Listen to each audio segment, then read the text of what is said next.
4th down and 6. Olbridge got to have it. Shotgun formation. Nugent, a lot of time. Rolls out. He's running out of space. Will roll the other way. They look, corner of the end zone. Touchdown! Rowan heading for the touchpad with the lead. And the Props will take the men's 400-yard freestyle relay. Andrews will be in shotgun. He takes the snap, fakes the handoff. He'll throw it down the left sideline. He's got a wide open receiver. He's got the touchdown. Motion man is Simmons. Trotman throwing towards Simmons down the field, and he makes the catch in traffic for a Bearcats touchdown. Back to pass, middle of the field. The catch is made by Britt. She's off to the races at the 40, the 30, the 20, the 10. Britt is in for the score. Back on in, here's Yoxon. Yoxon to the backhand, trying to go to the front, makes the move, a shot, and he scores! Tracy comes set and delivers. And that's it on the ground to second. Throw to first, in time, and the ball game is over.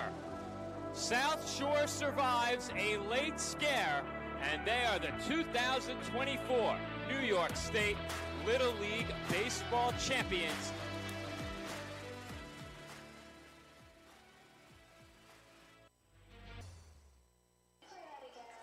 Live from the Warenenko Sports Center in Roselle, New Jersey, the PDF Sports Network is proud to welcome you into coverage of the American Arena League and Jersey Bearcats football. Tonight, the Bearcats will play their final home game of the 2026 regular season as they take on the Mississippi Wolfpack in a rematch of the 2025 AAL2 championship game. Good evening, everyone. My name is Joe Foreman, alongside my broadcast partner, Nicholas Pavona. And as always, we begin our broadcast by welcoming you in to the Brownstone Grill in Metuchen pregame show. And Nick, it's only fitting that you and I are on the call for this championship rematch. It was here at Warenenko that the 2025 AAL2 championship game was decided on the final play. The Bearcats were leading. The Wolfpack were running out of time, and an injury stopped the clock, with Mississippi not having any timeouts left. The head official then began running the clock, with the Wolfpack unprepared to snap the ball. They scrambled to the line, may or may not have gotten the snap off before time expired, had 9 men on the field, and the Bearcats defense got caught completely flat-footed. Mississippi then went on to deliver a touchdown pass to the back of the end zone to win it. These two teams did meet earlier this season as well in a game won decisively by the Bearcats, but with last year's AAL2 championship having been decided on this field, tonight's matchup has that big game feeling coming in. Yeah, no question about it, Joe. This is a big-time matchup for these two teams, especially considering the fact that both teams just have 2 games left on the regular season, the game tonight and then the respective games next week. But it's got that big fight feel going into this game. Imagine, obviously what happened last season here at Warenenko, that thrilling conclusion.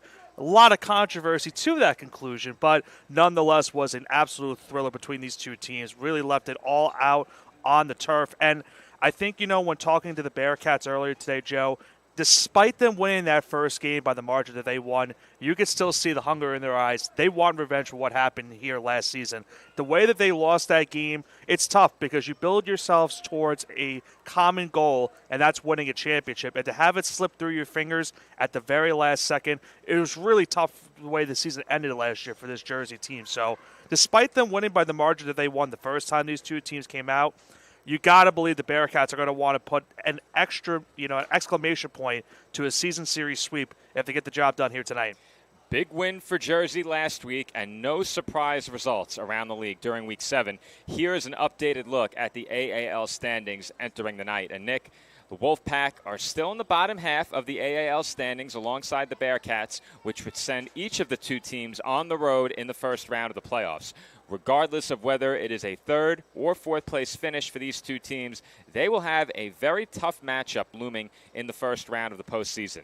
But before we get there, these two sides will face off tonight, with the Wolfpack hoping to avoid a season series sweep at the hands of Jersey. Yeah, and they still mathematically have a chance at that number 3 seed, but essentially it feels like it's all about positioning at this point, Joe, for those two teams, trying to figure out where they're going to be going potentially for the postseason in the next couple of weeks. So I think it comes down to, for this Mississippi team, You saw what happened the first time these two teams played. It obviously did not go your way. Nothing really went right on both sides of the ball. They allowed over 40 points in that game, while also not really getting a lot of points as well. I think they scored 8 points, if my math is correct, in that first matchup with this Bearcats defense. And I think if you're Mississippi coming into this performance, I think you have to find a way to make sure that you can catch them by the element of surprise. We certainly were surprised when we saw this matchup last season. Didn't really have too much game film on the Wolfpack, but on both sides of the ball, they really impressed us with how they played in that game. A lot of big plays in the secondary for their defense. Of course, a lot of big plays on the offensive side as well, and it caught the Bearcats off guard. Some of the things that hurt the Bearcats in that game, bad plays, turnovers, and especially penalties. So for the Bearcats, those three things, they have to make sure those don't happen here tonight if they want to get that season series sweep. We got our first look at the Wolfpack last season in the AAL2 championship game, and we didn't know what to expect from this Wolfpack team coming into Waranenko last season. But regardless of the circumstances surrounding the final few plays, there's no doubt this team was impressive in their first appearance here on PDF. That being said, they will have a pair of tough divisional games to close out the season, beginning with the Bearcats here in Roselle tonight. Yeah, think about this. They're here tonight in a rematch of the championship game from last season in the AL2. But next week, they'll have to take on Wheeling, and that's a big matchup for not only them, but as well for Jersey. We look at, what the standings were earlier, and you look at the Bearcats schedule as well. They have this matchup here tonight with the Wolfpack.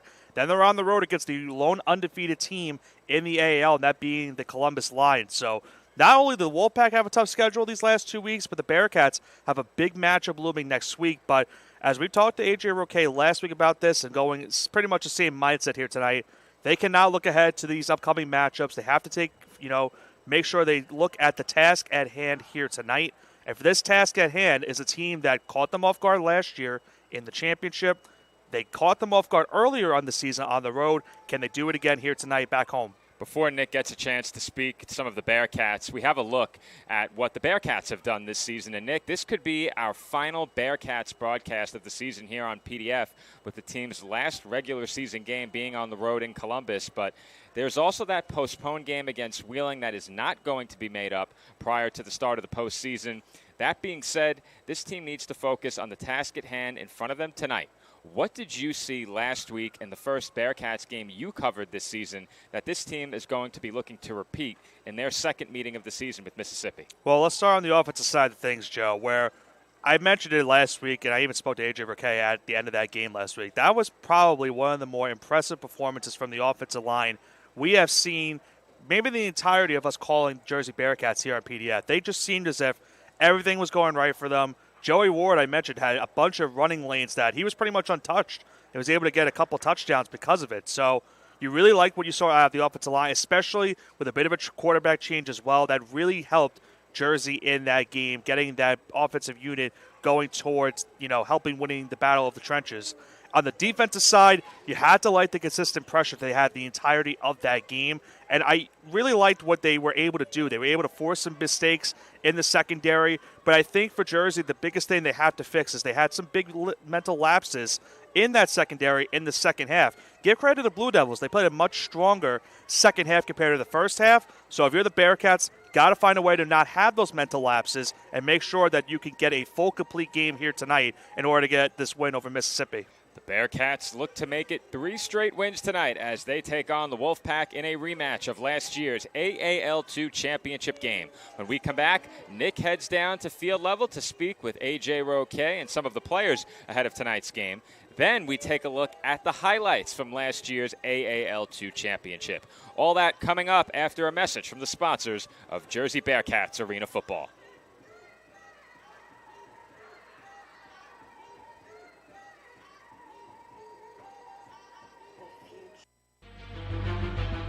Jersey Bearcats football is brought to you by Pino's Bakery. Located at 1027 Chestnut Street in Roselle, Pino's is your prime stop for specialty cakes, pastries, and deli delights. Always fresh and made to order, our family-owned shop prides itself on bringing our kitchen into your homes and your heart. Pino's is where family, tradition, and goodness are a daily thing. Visit us at 1027 Chestnut Street in Roselle or online at pinosbakery.net. Thank you to our friends at Pino's Bakery. refined, restorative, results-driven. At CMX iMed Bar, we blend medicine, aesthetics, and wellness into one luxury experience, led by Dr. Angela Roque. Located in the heart of Pier Village, Long Branch. Visit cmximedbar.com or text 9089-232-694 to look better, feel better, live elevated. Zolnir Championship Rings is the official ring provider of the AAL, the AAL2, and your Jersey Bearcats. Zolnir provides class with excellence and is the perfect way to showcase perfection on the field of play. See the incredible selection and touch of class at Zolnir. Visit us at zchampionshiprings.com and see our competitive pricing. Give Director of Sales, Joseph Khalil, a call at 1-800-303-8548. Zolnir, official ring provider of the Jersey Bearcats and the AAL. The Jersey Bearcats are proud to welcome the sounds of DJ Sparks for the 2025 football season. As heard on Blazing 98.5 FM, DJ Sparks is perfect for nightclubs, concerts, corporate and sporting events. Bringing the party to you. The best sounds and the best time with DJ Sparks. Contact DJ Sparks on social media, email, or by phone, and let's get the party started. DJ Sparks, proud supporter of the Jersey Bearcats. Have you ever needed to stop or change the way you do something you love because of aches, pains, or injury? The physical therapists at Kessler Rehabilitation Center are here to get you back to work, life, and your favorite activities. Most importantly, your goals are their goals.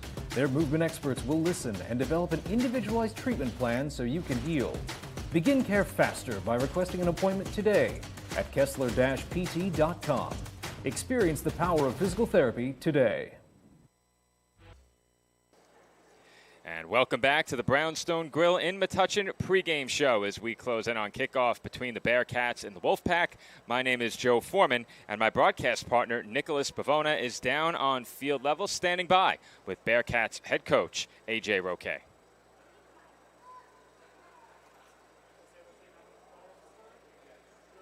All right, Joe, I'm here with Bearcats head coach A.J. Roque. And A.J., let's start off with your team last week. A very nice showing for you on both sides of the ball. But as I know you, I know there were certainly some things that you're still looking to try to fix going into a big matchup here tonight against this Wolfpack team that you faced last year in the championship game, the AAL2. Talk to me about what you're looking to fix here tonight and trying to get a season series sweep against this Mississippi team. Play with intensity, play sound football, correct all of our mistakes that we've been doing in the past, right? Because we get ready to hit Columbus and then playoffs. So we need to fix, a few things that need to help us get over that hump. And speaking of that matchup last year with this Mississippi team, of course, a heartbreaking loss for your team, but you were able to enact some revenge earlier on this season, putting up 40 points on offense and while holding them to under double digits in that game. So talk to me about what went well in the first matchup this season and what you're trying to avoid here tonight compared to what happened last season here at Waranenko. Again, we went down there with a chip on our shoulder, right, from what happened last year.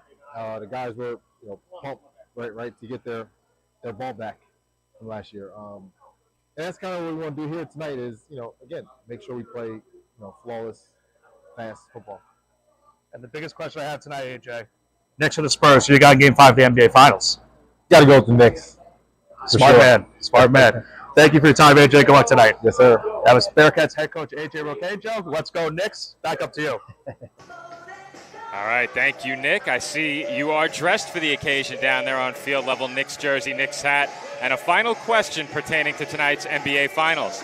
Next up, we will have Nick's conversation with defensive back Albert Curran. Back down on the field to Nick.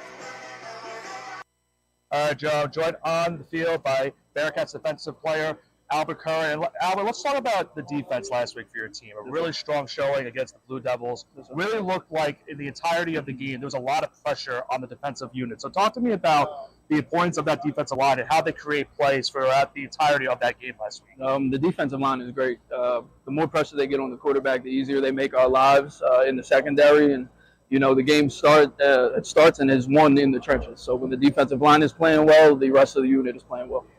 And speaking about this matchup here tonight against this Mississippi team, obviously a lot of history for your guys. Last year, the AL2 championship game, You guys were able to get some revenge earlier on this season as well on the road. So talk to me about the importance of this game here tonight, especially with the season coming down to an end. And talk to me about as well what your team is looking to try to establish here on the defensive unit going into this matchup. Physicality. We want to remain physical because we know the games we got coming up. We know playoffs are right around the corner, and obviously we know the matchup that we have ahead of us tonight. It's big being home, having our final home game be against exactly who we're playing because of what happened last year. We have a chip on our shoulder. We're going to come out and remain physical, but stay mentally sound. Make sure all of our assignments are correct, alignment's correct, and make sure we continue to build on what we did last week. All right, Albert, thank you so much for your time. Good luck tonight. Thank you so much. That was Albert Curran. Joe, we'll throw it right back up to you. All right, thank you to Nick, and thank you to Albert Curran of the Bearcats for taking the time to join us ahead of tonight's game. And with that, we're going to throw it to one more break. Nick will make his way back up to the commentary desk, and when we come back, we will have highlights of last year's AAL2 championship game. That's coming up next here on the PDF Sports Network.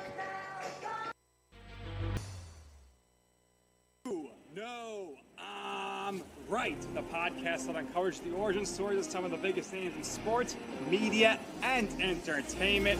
Nick Durst here, along with Joe Calv, wanted to do a podcast, and everyone was like, what are you, crazy? Who's going to listen? I am so happy that you asked me to do this. I couldn't have been more thrilled. And follow us on socials, check us out. I promise you, if you want to work in media, come to us, and I promise you, we will get you on the right path. That's what it's all about, uncovering the origin stories of some of the biggest names in sports, media, and entertainment. Keep it locked on You Know I'm Right. The PDF Sports Network is officially seeking sponsors for the 2026 Vetera Liga season.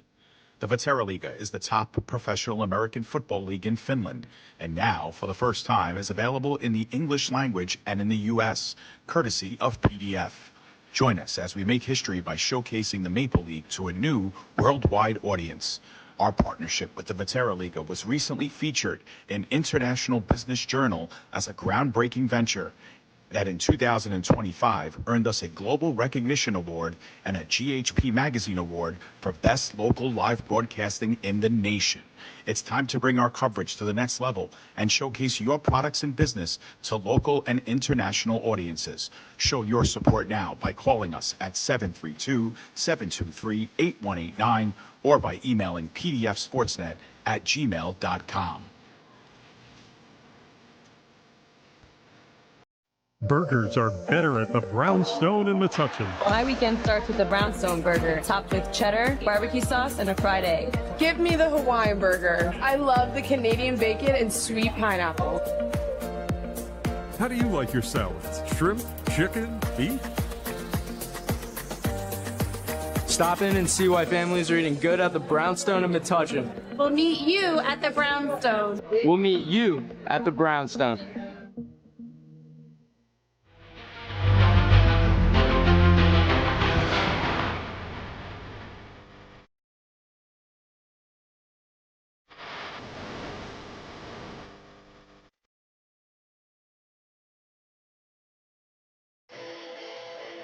Joe Foreman and Nicholas Bavona back with you here on the PDF Sports Network. And as promised ahead of our last break, we're going to take a look back at last year's AAL2 championship game. Bearcats and Wolfpack on this field. Highlights coming your way. And Nick, it was a strong start for the Bearcats on the ground as Nas Adams takes it in for the game's first score. Yeah, pretty much almost untouched on that play right there by Adams, getting a good start for the Bearcats. And it happened on the defensive side. 4th and goal. You see the quarterback scrambling, goes towards his right, but the Bearcats able to prevent him from getting into the end zone. Again, the 4th down stop. The Wolfpack used 2 quarterbacks in that game, Newsom and Edison under center at different times. Here you see the Bearcats signal caller, Mateo Rodriguez, take it in for a touchdown, and the celebration was on at this point, Nick. 2-score lead early, the Bearcats feeling good, but those good feelings didn't last very long. Well, this certainly didn't feel good for Edison to Newsom on that touchdown pass. What an incredible catch by Newsom. Crushed on that one, but immediately following that touchdown, it's another score for the Wolfpack. Pick 6, Joseph Weatherby. He takes it to the house, and the Wolfpack now within a point. Yeah, big touchdown right there just before the end of the first half. But before we got to the halftime, a little bit of confusion towards the end of that first half. offside penalty, setting up the Bearcats for 1st and goal. Originally appeared to be 4th and goal. That was not the case. Adams gets a second touchdown right here. And that was huge. We did not think that the Bearcats had a first down to pick up down around the goal line. They did, and that offsides call afforded them first down yardage half the distance. They convert for the touchdown late in the first half.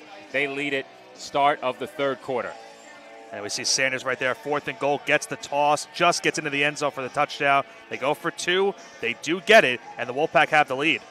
Lead for Mississippi, their first of the game, and Jersey coughs up the football. Nas Adams fumbles, recovered by Sanders on the defensive side. And then we'll see Q Powell up this next upcoming play. Joe entered in as a sub after some injuries and an ejection. Gets a perfect pass from Edison. Off of Edison's back foot, slant route, works to perfection into the end zone to put his team back up 7. You can't throw a much better ball under immense pressure in that situation. However, the PAT is blocked. It looked like a scrum for the football, but somehow the Bearcats emerge. Barry Turner runs it back for 2, and Jersey is within 5. They only need a touchdown to take the lead after this. And that was the Wolfpack's first PAT attempt of the night. You'll see right here, then a big play for Reed, getting the go-ahead score. They get the 2-point conversion as well, and they have a 3-point lead late in that matchup. At this point, we thought it was possible this game could come down to a field goal. Instead, on 4th down, it is a huge pass interference penalty on Jersey. It was the right call, and that sets up the Wolfpack with an opportunity to win it in the closing seconds. And it sets up the also controversial play right here. Short completion, clock running. The Wolfpack know that they have to get to the line quickly, and one of the players goes down with a apparent injury on the play. Yeah, I have to admit, at the time, we weren't so sure about it. I don't think anything has changed in nearly a year since this game was played.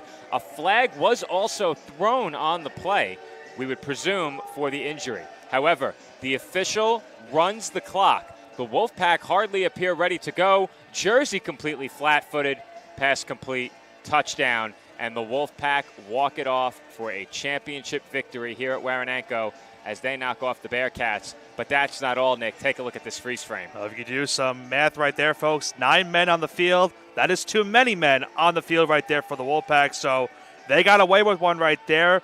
And you mentioned catching them off guard. They caught a lot of us off guard in that matchup, and a tough way, as I mentioned, for Jersey season to come down to an end. A lot of controversy as well as a thrilling conclusion to that game. But now we have another game here today between these two teams. It looks to be scheduled for a few moments from now. We're waiting on the Bearcats to make their pregame introductions. But, Joe, a huge fight feel for these two teams. Mississippi looking to get revenge from earlier on in the season. The Bearcats looking to get revenge from last season's matchup here at Waranenko. So a lot is on the line for these two teams here tonight. And I think it is about that time, Nick. The music has stopped, and I do believe we are preparing for the introduction of starting lineups. The Bearcats yet to take the field. The Wolfpack appear very much ready to go. So we're just waiting for Jersey to make their entrance out of the tunnel. And with that, we will step aside and take a quick break. We will return for player introductions and the playing of the national anthem. Jersey Bearcats Arena Football, their home finale of this 2026 regular season, coming up next as they take on the Mississippi Wolfpack. No, I'm right. The podcast that uncovers the origin stories of some of the biggest names in sports, media, and entertainment. Nick Durst here, along with Joe Calv, wanted to do a podcast, and everyone was like, what are you, crazy? Who's going to listen? I'm so happy that you asked me to do this. I couldn't have been more thrilled. And follow us on socials. Check us out. I promise you, if you want to work with me, come to us, and I promise you, we will get you on the right path. That's what it's all about, uncovering the origin stories of some of the biggest names in sports, media, and entertainment. Keep it locked on You Know I'm Right. The PDF Sports Network is officially seeking sponsors for the 2026 Veteraliga season. The Veteraliga is the top professional American football league in Finland, and now, for the first time, is available in the English language and in the U.S., courtesy of PDF. Join us as we make history by showcasing the Maple League to a new worldwide audience. Our partnership with the Veteraliga was recently featured in International Business Journal as a groundbreaking venture. that in 2025 earned us a Global Recognition Award and a GHP Magazine Award for Best Local Live Broadcasting in the nation. It's time to bring our coverage to the next level and showcase your products and business to local and international audiences. Show your support now by calling us at 732-723-8189 or by emailing pdfsportsnet@gmail.com. Burgers are better at the Brownstone in Metuchen. My weekend starts with the Brownstone burger, topped with cheddar, barbecue sauce, and a fried egg. Give me the Hawaiian burger. I love the Canadian bacon and sweet pineapple. How do you like your salads? Shrimp, chicken, beef? Stop in and see why families are eating good at the Brownstone in Metuchen. We'll meet you at the Brownstone. We'll meet you at the Brownstone. And we are back from the Waranenko Sports Center. Joe Foreman alongside Nicholas Bavona. And Nick, 2 horns have sounded the last couple of minutes. I think that's Jersey's cue to make their way out onto the field, but we are still waiting. The public address announcer is venturing toward the Mississippi bench. Anthony giving us a wave as well. So, Nick, we continue to wait. You know, if there was ever a day where I wasn't exactly keen on waiting, it's this one. It certainly is. A lot on the line. I mentioned championship type of feel here, but in the Tri-State area, there's a lot of championship feels right now for the Knicks tonight. I mentioned it in our pregame interviews with AJ Roque. I asked him who he thought was going to win tonight. I'm not going to lie, Joe. If you said the opposite way, I might have told you to cut the interview short and maybe not air it. We'll cut that question. You'll have a jump cut from your previous question, too. Back to you, Joe. But yeah. A 6 o'clock start is a very tough sell for the Knicks fans who would normally attend these Jersey Bearcats home games. And it looks like we're going to have a bit of a late start based on what we're seeing in front of us. So let's talk a bit more about this matchup tonight. We got to look back at the meeting from last year. Of course, the first meeting earlier this season went the Bearcats' way, and it was a decisive win for Jersey. What from last year's game allowed the Wolfpack to get back in it and ultimately steal a win? It was a couple of things, Joe. First of all, the Bearcats had a couple of bad turnovers in that game. We saw the pick 6 that led to Mississippi making it a 1-point game. We also saw the fumble after they trailed for the first time in that game that led to the Wolfpack going up by 7 at that point. And I talked about it in the pregame of that game, and it was really a big factor in that game, too. A lot of bad penalties for the Bearcats in that game, including, of course, that controversial 4th down play. Well, I shouldn't say controversial. It was a pass interference, but a really big call in that spot because we saw it. You know, when you look at the play entirely, as long as they don't hold on the jersey, they were not going to get a first down. They were well short of the first down marker had they made a tackle, but the tug of the jersey leads to the pass interference, leads to new life for the Wolfpack, and they were able to capitalize on it. Now, credit to the Wolfpack. They were able to take advantage of some of those mistakes, and I think, when you get big-time playmakers like Newsom, who was monster in that game, not only in the quarterback play, but we saw the touchdown grab he made as a wide receiver. He was huge. Edison came in late as the quarterback and around the first or second quarter. He was big as well for them. So a lot of things went right for the Wolfpack in that game. If you talk to the Bearcats and, talking to them earlier about this, it still stings. You know that they have looked at the game film from that game as well as the game earlier on this season. I got the sense there is a lot more extra motivation from this team coming into tonight. You can kind of just see it in the players' eyes, the coaches' eyes. They really want this game tonight, get this win, and with one game left in the regular season, try to go into the postseason on a little bit of a winning streak. And I'm glad you mentioned that late pass interference, Nick, because that particular play, as you said, the completion, even if it is made, is well short of a first down. The Bearcats simply had to let Mississippi catch the ball and then make the tackle. Committing that penalty so far short of the sticks is really where the letdown occurred. So I'm glad you brought that up. And late in that game, even if you think time has expired, and I think we agreed here at the commentary desk, there was a good chance time had run out before that final snap. You can't get caught flat-footed on that play. Yeah, I mean, if you look at that entire play, Joe, the only people that were not flat-footed was the quarterback Edison, the wide receiver who caught the ball, and the one defender in the Bearcats secondary. There were only 3 players that made any type of movement on that play.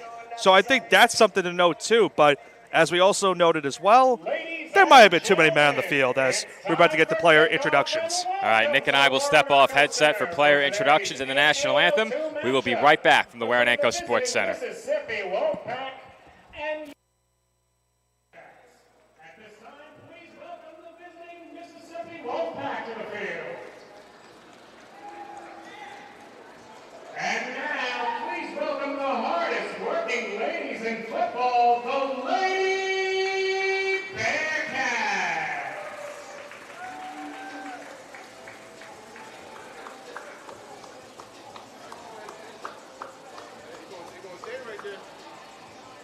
And now, with the help of the lovely Lady Bearcats, let's welcome the home team, Waranenko's own Jersey Bearcats.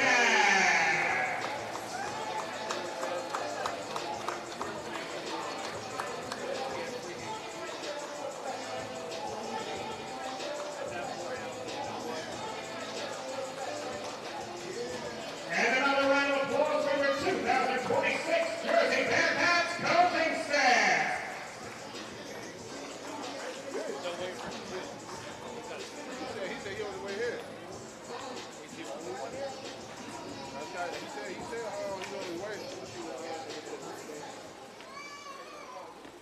Ladies and gentlemen, this is our Armed Forces Appreciation Game. We would like to thank all members of our armed services, past and present, for the freedoms we enjoy today. At this time, we kindly ask you to please rise if you're able and remove your hats as we honor the United States of America and as well as those service members we are so grateful for with the playing of our national anthem.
And now it's time for tonight's ceremonial flag toss. All right, at this time, the representatives for the Bearcats and the Wolfpack, please make your way to center field. We have a very special guest assisting with tonight's ceremonial flag toss. During the card toss duties from the Roselle Board of Education is Miss Leslie Wood.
Joe Foreman and Nicholas Pavona back with you here on the PDF Sports Network. And Nick, the time is now. Kickoff about 12 minutes late, but no problem there as we get to hear John Cena's legendary theme and entrance music.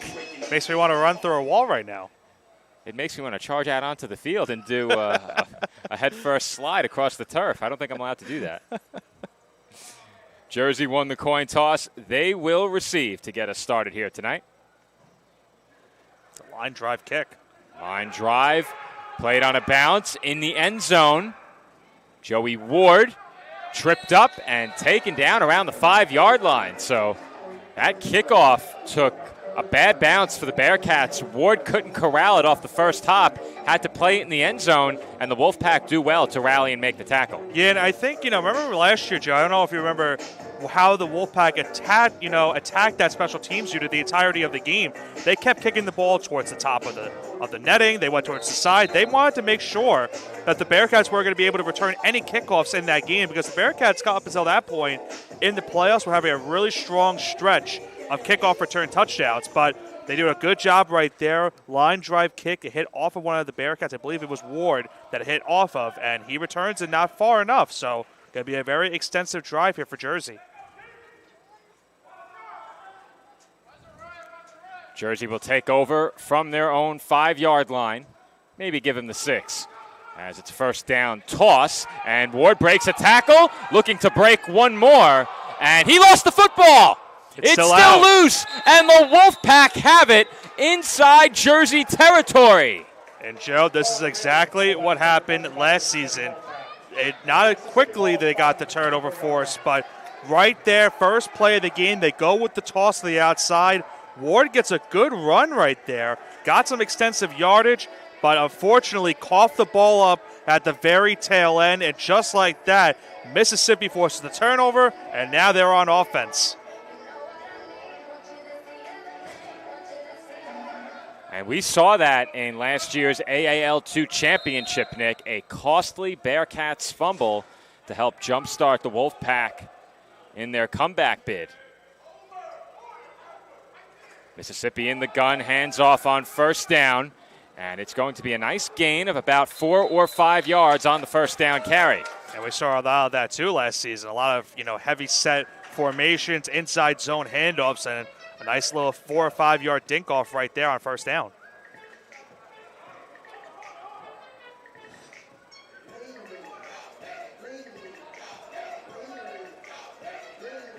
It's going to be a second down and a long 4, short 5 for the Wolfpack. And we don't see many teams come into Waranenko and successfully run against Jersey. If Mississippi can do that, they can shorten this game, and it won't take much more to score on this drive. They're already inside the 20.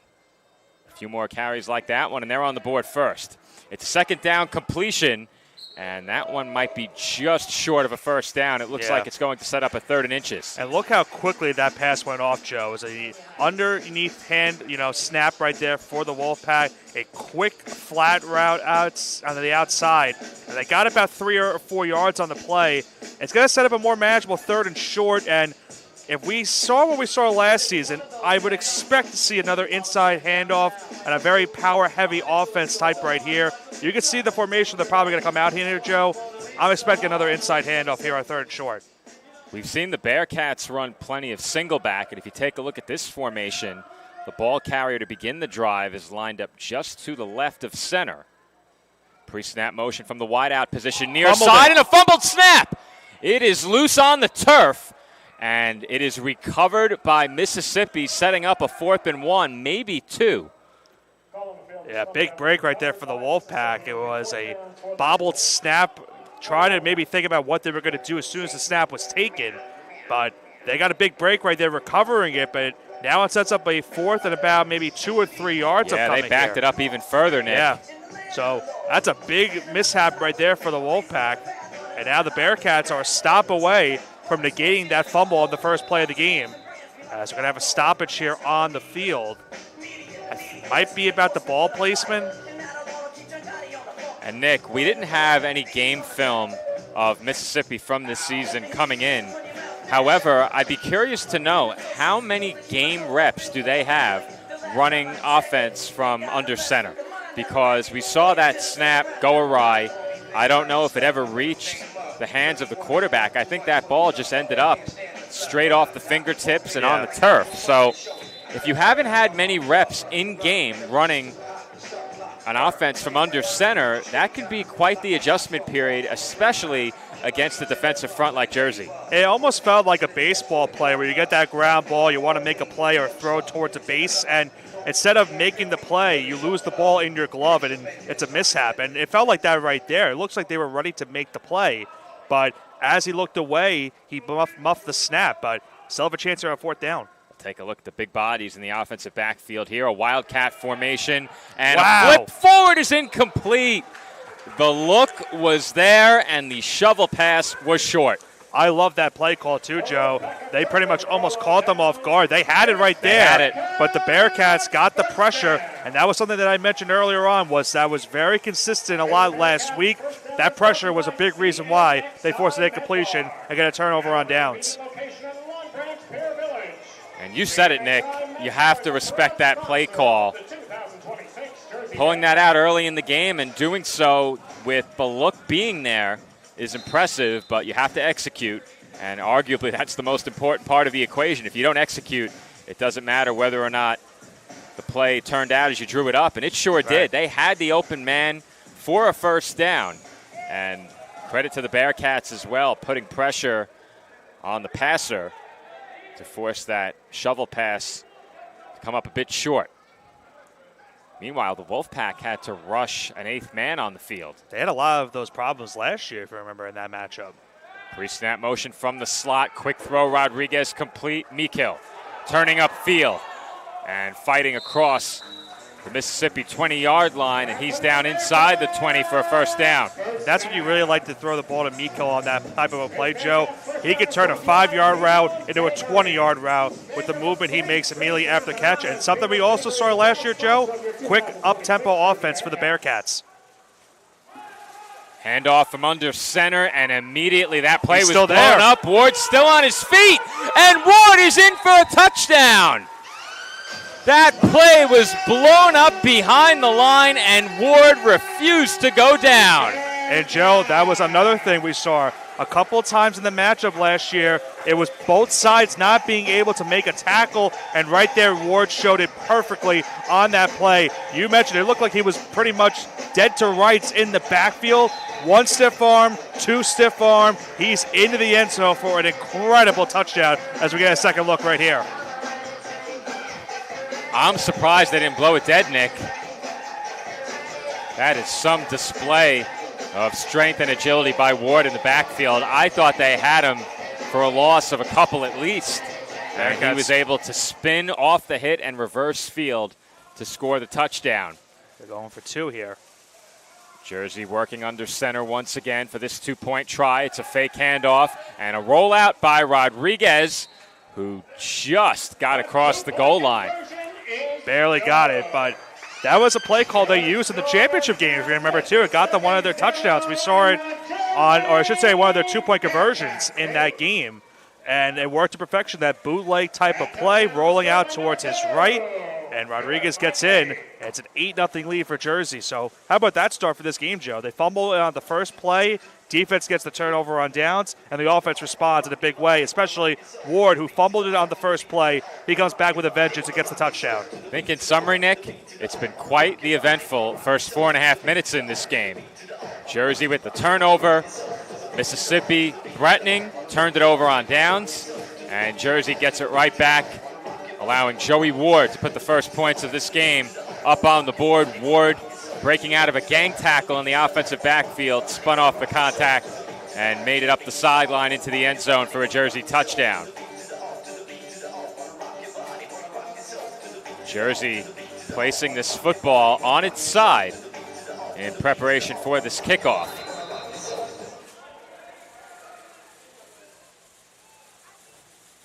Kick off the foot of Nick Price, touched by one of the up men and scooped up at the 20. And hold on a second, he's still on his feet. Wow, that is back-to-back plays outside of the two-point conversion where it appeared the ball carrier was dead to rights. Instead, it's a big run after first contact, this time on the kick return. Yeah, we could be in for a highlight field type of performance here today, Joe.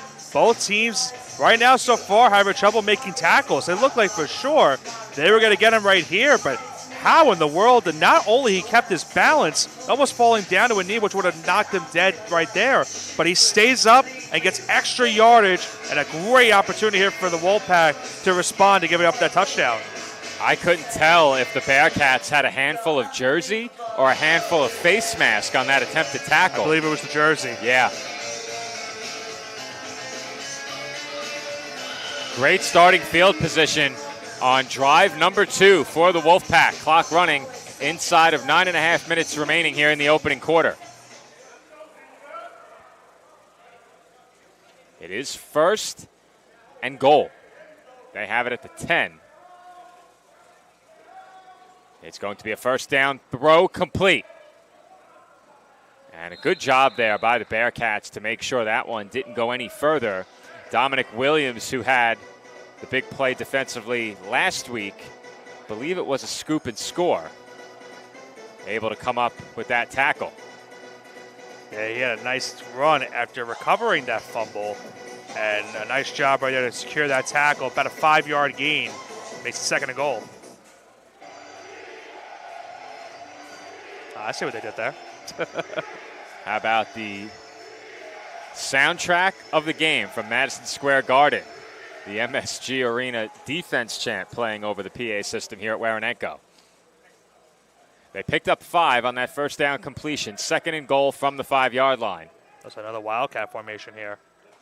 Pre-snap motion out of the slot. Fake handoff on the sweep. And we'll see if they get enough. They did. Mississippi on the board for the first time. It's a Wildcat touchdown. Again, we do not have a Wolfpack roster, but the Wolfpack are indeed on the board for the first time this evening. And you got to like the play call once again, Joe, going back to that Wildcat formation. They went with the pass last time on 4th down, did not get it, but this time around, you're able to get that Wildcat. You fake the jet sweep handoff, and you go in yourself. And when you have a body like that as your quarterback playing, your running back playing quarterback, that certainly helps as well. And credit to the Wolfpack, unfazed by the turnover on downs, and the Bearcats score. They get it right back, make a big play of their own on special teams, and take it in for 6. They will look to get even with a 2-point conversion.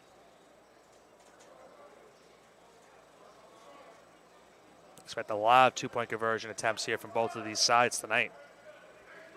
2 receivers to the left, 1 wide right, and a run up the middle will not get there. Jersey strong up front on the defensive line, and it will stay a 2-point game with the Bearcats on top, 8-6. And how about this start to this game, Joe? I mean, we talked about all the storylines coming into this game, a rematch of the championship last year, a rematch from earlier on this season, and so far it's delivered here in the first couple minutes. Last year, Jersey went up 2 possessions before Mississippi scored any points. And the Wolfpack battled back, ultimately took the lead thanks in large part to the Bearcats' fumble that we saw during our highlight package during the Brownstone pregame show. Jersey fumbled early tonight.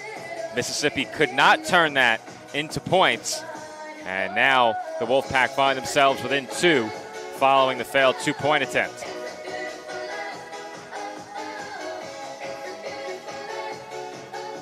The Wolfpack will kick off here. We saw Jersey placing the football on its side for their last kickoff. The Wolfpack utilizing the tee here.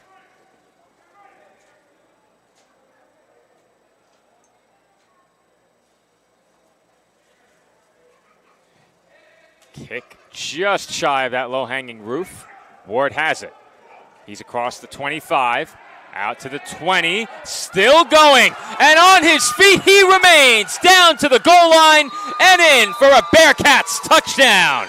They can't tackle him right now, Joe. They're having a problem doing so. Ward able to once again find that room, and you could see it from our point of vantage. As soon as he was able to break that tackle, that entire right sideline was wide open for him to get in for another touchdown. What is going on with the tackling, Nick? Both teams have had their struggles. Yeah, if you ask both the coaches, they're right now not happy with the discipline of the tackling so far in this game, if you had to, expect. But, man, how about this game for Ward? Fumble on the first play, and now he's got a rushing touchdown and a kickoff return touchdown. It's 14-6, already 20 points on the board, and we are not even a few minutes in. We're about, maybe 7 minutes almost into this game? We are at the midway point of the first quarter. Jersey will go for 2 here. Timeout on the field taken by the Wolfpack. And this is a big 2-point attempt, Nick, because if Jersey converts here, they go in front by 2 scores. And something that I mentioned earlier on, the Wolfpack had a lot of problems last year, if I remember correctly, in that game due to the fact that they were subbing guys in early and late, and that was a big factor in that game too. They had no timeouts by the end of that game, and a big reason was because they had late substitutions. So they were trying to avoid the too many men on the field at that point in the game. Credit, they did get called for at the end of the game, but nonetheless, that's a big reason why they just called the timeout right there. Another note very quickly, the clock was running prior to that timeout called by the Wolfpack. Jersey once again operating from under center. Rodriguez looks right now, looking left, throws end zone too high, incomplete. And Jersey will settle for 6. You want that one back. Had a little bit of space right there in that corner end zone, but high throw from Rodriguez will keep this a 1-possession game. It's 14-6. Well, that's a big hold on the conversion by the Wolfpack, as I mentioned before, because once it becomes a 2-score deficit, that really changes the dynamic of the game. And for now, the Wolfpack remain within 1 possession. And to this point, Nick, it seems like very simple analysis, but it might be the truth. Whatever team can figure out the tackling could be the team that gains the advantage very quickly, because broken tackles have set up 2 of the 3 scores. You could argue all 3. I would say all 3, yeah, for sure. Especially the Bearcats' 2 touchdowns. That's certainly been because of missed tackles. And even the Wolfpack, they didn't get the touchdown because of a missed tackle, but it was set up by the missed tackle on the kickoff return. Yep. Football once again on its side, sent up the middle of the field by Price, played on a hop. And once again, Mississippi will get good starting field position, this time inside of the Jersey 20-yard line. So what do you think about the short kick, Nick? It might be because of personnel. Maybe they have a different kicker tonight. I would think so, compared to what we usually see. But so I think that's a problem. It's going to be an issue for the Bearcats in this game. They're going to have a lot of short field position allowed because you're not really going to be able to kick the ball deep in this game. So you're going to have to try maybe force a pooch kick, or maybe you try to catch them off guard and try to get an onside, and maybe you recover it. Well, I only ask, Nick, because it seems like the Bearcats are not intentionally putting everything into those kicks, almost as if to avoid sending it deep. But based on how the first kickoff went early in the game, maybe that's a reason why you would. Think back to the one that Ward had to scramble into the end zone to get to.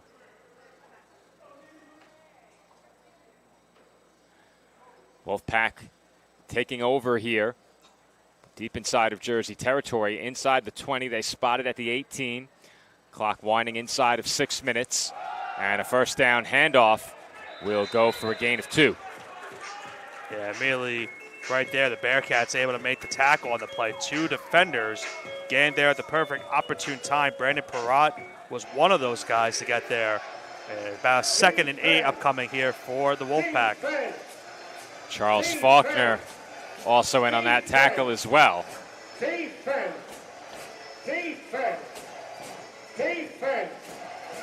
Chance of defense from the PA system. Quite interesting. Not the first, certainly won't be the last. Fair enough. Just over 5 minutes to go in the opening quarter. Wolfpack operating out of the gun. Trips to the left of this formation, pre-snap motion out of the slot. And it will be a throw. Complete to the left. And that is a gain of maybe a yard with a flag coming in for a horse collar tackle. It has to be. Yep. Just basing that off of how he went down on the tackle, you can easily tell. It was announced as a face mask, and they're trying to stop the clock. Looks like it might be a face mask, but regardless, it's the same exact result. It's going to be a first down regardless on that penalty. And as I mentioned, that was really what hurt the Bearcats last season in this matchup. It was a thing that was hurting them the entirety of the season, that being penalties, and played a big factor in last year's championship game, and now it sets up the Wolfpack inside the goal line. Once again, it will be goal to go for Mississippi. They spot it at the 8-yard line. That penalty half the distance. This time, Mississippi will work from under center. Motion across the formation, left to right, and a throw to the right was bobbled and dropped. Tight window to try and fit that ball into. I think you'll settle for a bobbled reception and a drop there. Yeah, we saw last week, too, in the matchup with the Blue Devils, a couple of drops on both sides of the ball, and we saw the Bearcats were able to get a nice touchdown late in the first half after a couple of dropped passes. I believe it was Manny Stewart. That was the one, if I'm not mistaken.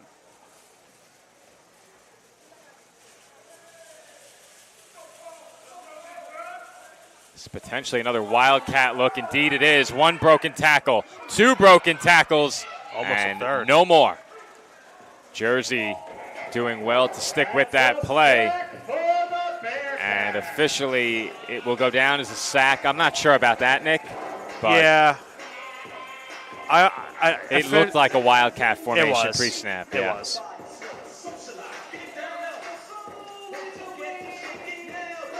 Now the question is, what do you draw up here on 3rd and goal? It looks like they're around the 12, maybe 11-yard line here.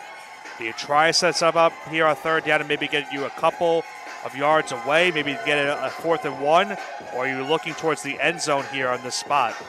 I would guess they end up throwing short of the end zone and trying to get some of it. That would be my guess. But by all means, if the opportunity is there in the end zone, you take it without hesitation. Pre-snap motion from the right of the formation. A flag comes out, and a throw over the middle is incomplete. The question is going to be, what is that flag on the outside towards us? It had to be movement before the snap, if I had to guess. And right now the indication is against the Bearcats defense. Yeah. So you would think maybe neutral zone infraction, something like that. But we'll have to wait. Oh.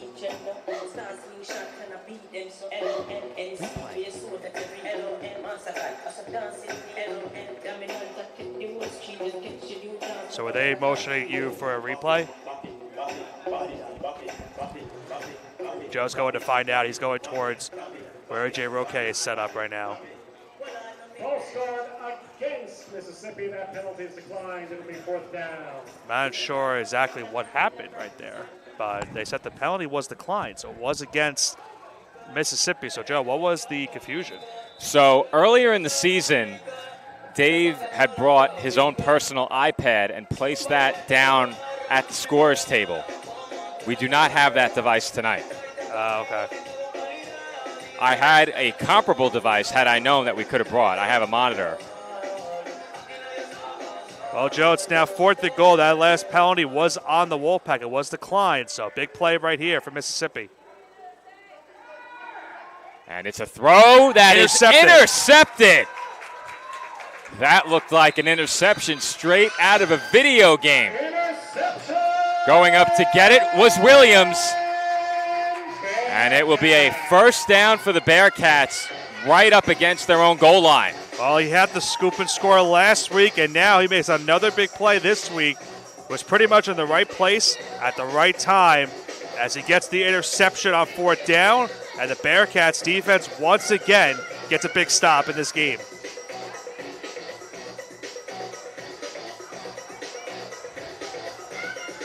But as you mentioned, Joe, because of that interception and the short run back, the Bearcats are going to start this drive pretty much backed up into their own goal line, so not much room to run. Got to avoid any type of safety as well as any turnover that can lead to a touchdown. Well, we've seen this offense backed up against their own end zone before. It's rare that the Bearcats have taken a safety or had the catastrophic mistake. Meanwhile, on the defensive side, they have forced quite a few of those big miscues with the opponent backed up against their own end zone. Have to think Ward would probably get a handle for something here on this play, but they're going to throw it.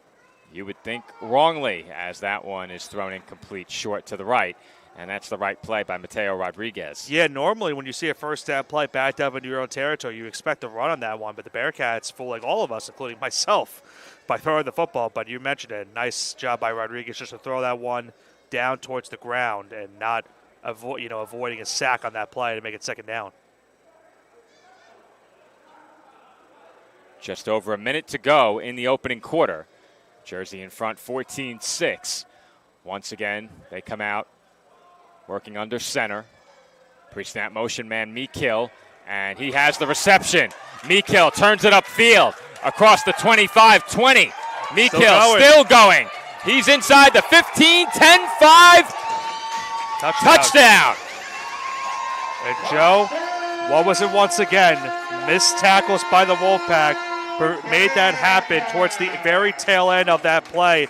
But I mentioned earlier, Meekill makes a simple slant route go from 5-yard gain all the way to a long touchdown reception.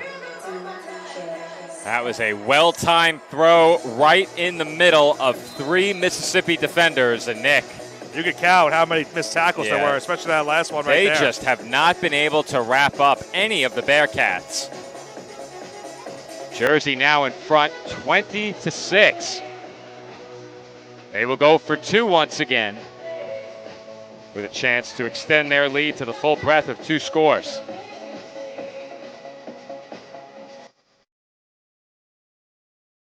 Clock stopped at 38.5 here in the opening quarter.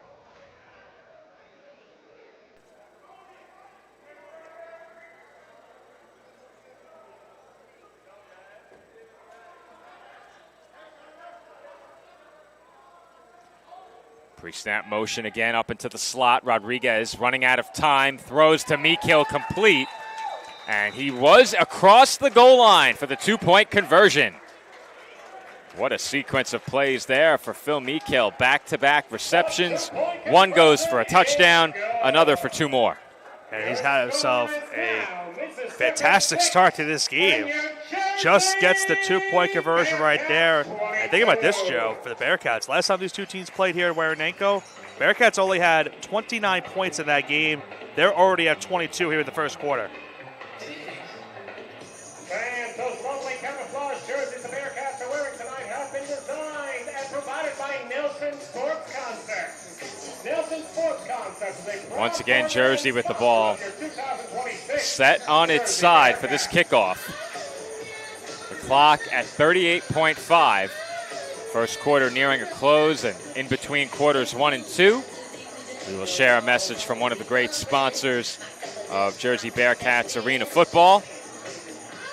You'd figure one play here for Mississippi. And again, it's a short kick, touched by one of the up men. Still bobbled. And brought in just in time. Those camouflage uniforms closing in quickly. But the Wolfpack will take over in Jersey territory once again. The Bearcats will take the field defensively with the ball spotted at their 24-yard line. Yeah, I think that's maybe the strategy they're going to go with, Joe. You know, you're trying to get hit off of one of those up men and then hit off a second player afterwards. And they almost got to the football there to maybe get an onside recovery, but the Wolfpack able to hold on to it. And now, as you mentioned, they're in plus territory.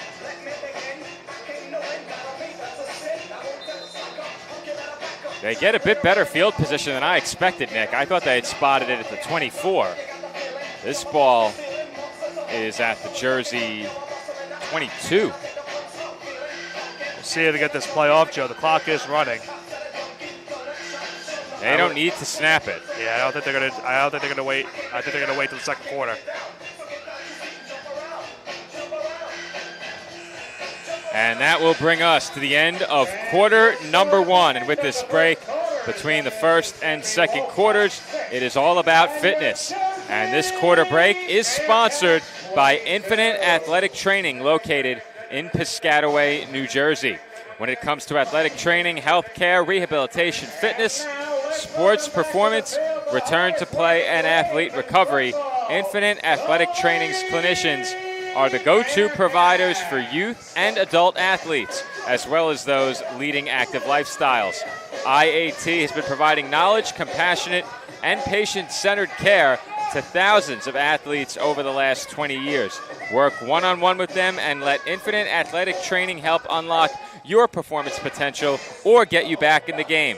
Visit them at infiniteathletictraining.com or give them a call at 732-783-4973. Thank you to our friends at Infinite Athletic Training. And with that, we'll throw it down to field level for a performance from the Lady Bearcats.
And we are back from the Waranenko Sports Center. Joe Foreman alongside Nicholas Pavona here at the start of quarter number 2. Jersey over Mississippi, 22-6. However, the Wolfpack getting good starting field position on this drive. They will look to throw on first down. Pressure arrives, and the throw ends up in the Mississippi bench. There was a receiver in the area. Yeah, we saw a lot of that last week, that pressure from the Bearcats defensive line. And they forced that throwaway right there into the bench right there for the Wolfpack. That's been thrown off by the PA announcement right there. Nonetheless, second down. 2nd and 10 from the Jersey 22-yard line.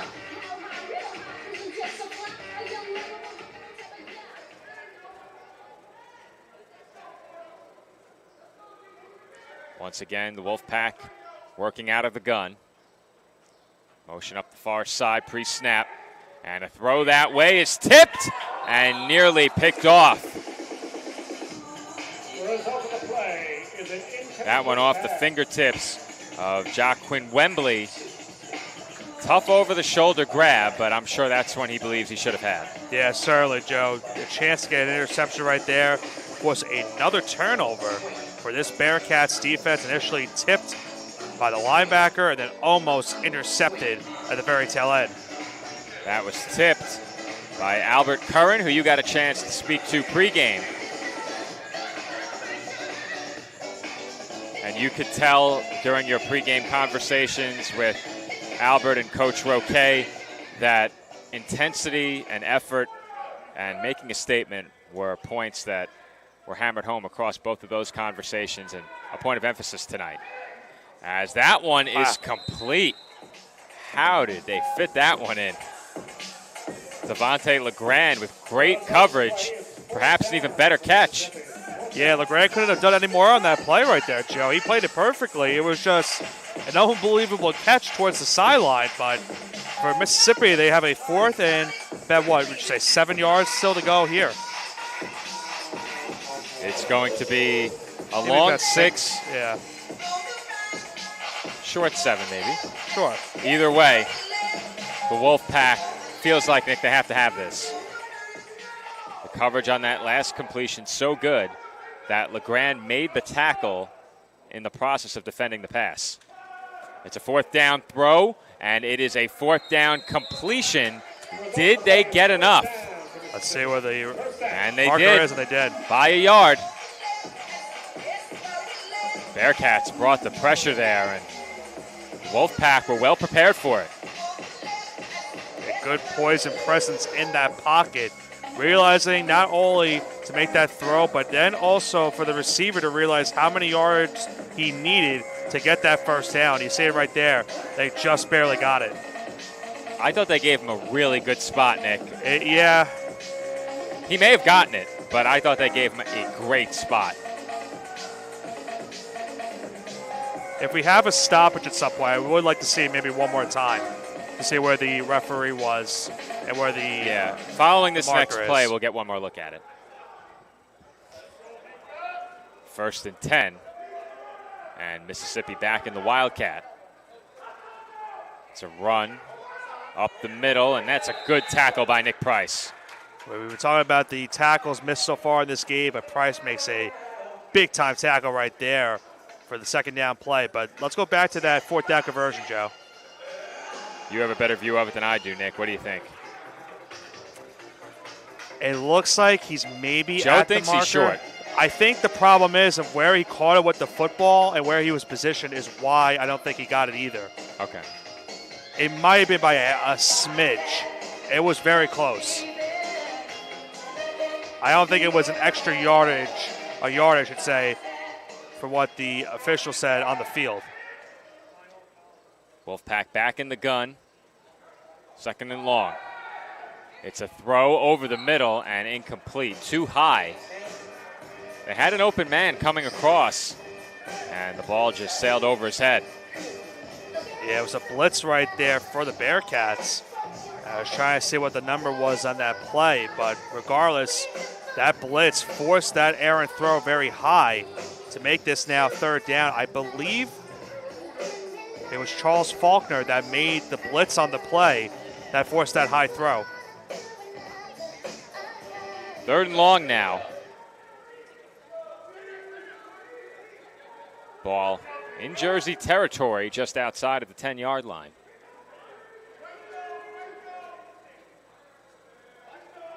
Inside of 10 minutes to go until halftime. Pre-snap motion far side. And a throw over the middle is dropped. Credit for getting that ball out on the side of the Wolfpack, but the pressure again applied by Jersey forces the incompletion. And it was Faulkner again, Joe, that got the pressure, but it's a little bit gingerly going back towards his team's bench. Don't know maybe if he got poked in the eye or something on the tail end of that throw, but another almost interception right there. And it's now a crucial fourth down conversion attempt once again for the Wolfpack. It's a big fourth down. And I said it before, but it feels like one that the Wolfpack have to have, trailing by 2 scores.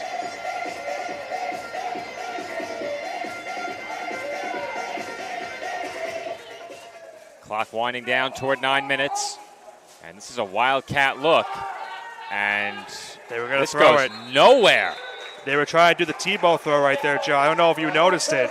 I figured they were, but it never had a chance. Yeah, as soon as he ran up towards the line of scrimmage, he was motioning to throw, but he was not able to do so.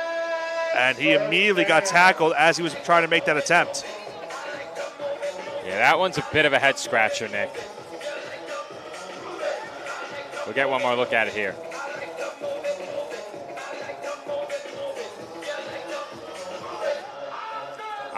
I see where they were trying to throw it, but I think he just ran up too far on the field. Yeah, I don't think they were able to strike that balance between selling the play and avoiding taking steps forward straight into the rush. Yeah, the play call wasn't bad. It was more of the fact that he ran too far out into the line of scrimmage. And because of him running out that far, that's what prevented them from getting an opportunity to throw that pass off. And you have to keep in mind, Nick, that's one of your blockers who you're trying to throw that football to. So you have one less blocker than you typically would on a carry out of that formation.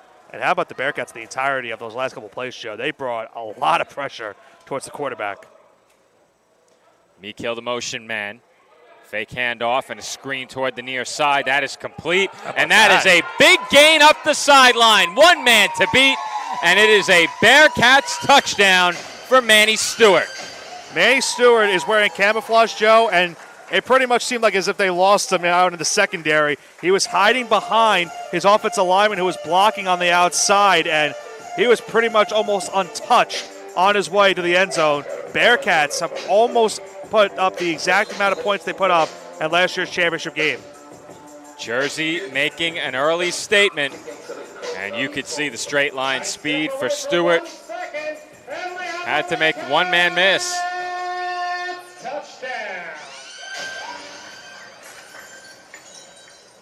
Jersey going for 2 once again. Rodriguez under center, flanked by Ward.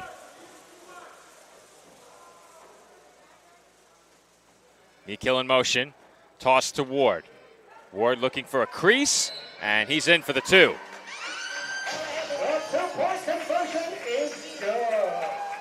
Jersey all over Mississippi here in the first half. As we approach the midway point of the second quarter with Jersey now in front by 24. And I think we were wondering what type of game we were going to get today, Joe, because last year we had a very enticing and thrilling finish towards the season. Earlier on this season, these two teams, man, the Bearcats dominated that game. So far, it's almost duplicated to what they did earlier on this season, but it feels like that they're going to an extra mile here in this first half so far. You're in a position now, if you're Mississippi, where you have to score to keep this game within reach. Score here changes things very quickly, but you have to have it. The lone stop for the Wolfpack coming on that Jersey fumble. And think about this, the Wolfpack have had their chances in this game, have had a lot of good field positioning, and it feels as if, despite them, getting a touchdown at one point, the momentum changed after they didn't score, after forcing that fumble. That one played on a hop just inside of the 15, and it's returned.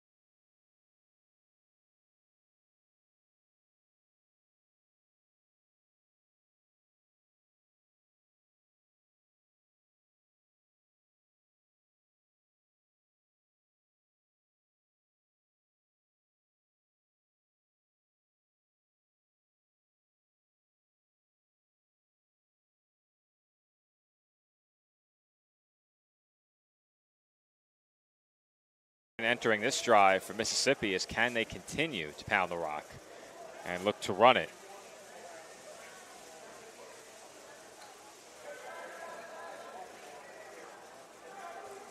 It's going to be a first down pass up the left sideline, incomplete.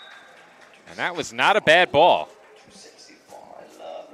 Yeah, it's that fade route right there. They were trying to get it to 14 on the sideline, but how about this music selection?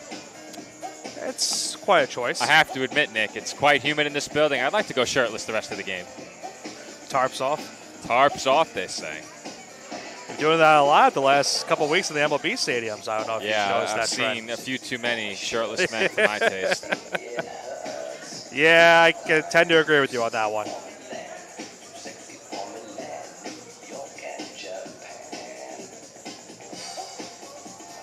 I have to admit, it's a bit... That went on longer than I expected it to go. Yeah, it's a bit distracting. Muffed snap.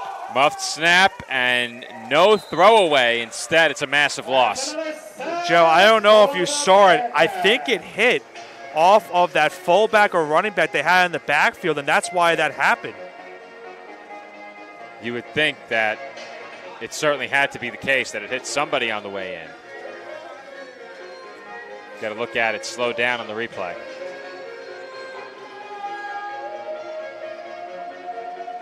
I don't know about that, Nick. Do you think it hit him? If we go, I don't know if we have it a few seconds before that, but I think it did hit him. Wind it back a bit further, Joe. We'll get another look following this play. Pre-snap motion up the far side, and that draws a flag, no question. So with that false start, Joe, let's go back to that last replay.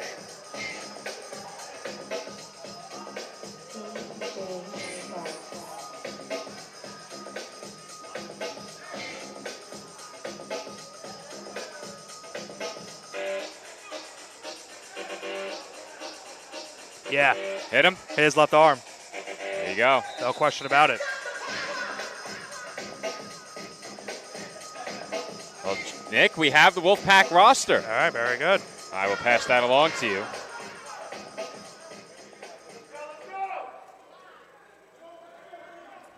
Meanwhile, it is fourth down. This is a big play.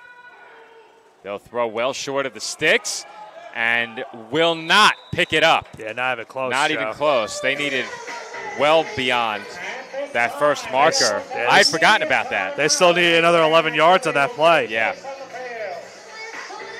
Well, the good news is we can now give the Wolfpack players their due. That's true.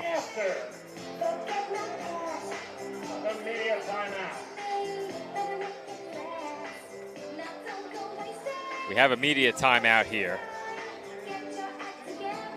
Question is, do we have an on-field contest? Instead, a performance from the Lady Bearcats. With that, we will take a break as the Lady Bearcats will participate in what has very often become a hard-fought, ruthless game. Don't make me go out there. Musical chairs. Don't make me go out there. I'm some of a musical chairs connoisseur, if you want to call it that way. We are certainly going to ask whoever is featured in our Lady Bearcat Spotlight what member of the team is the most aggressive musical chairs player. Though this week it appears we have some fans. Now that's always a bit risky. However, we wouldn't miss it for anything. We're throwing it down to field level for a heated musical chairs game. Starts his music, that means the game begins. Danny, are our contestants ready? DJ Sparks, are you ready? Let's go!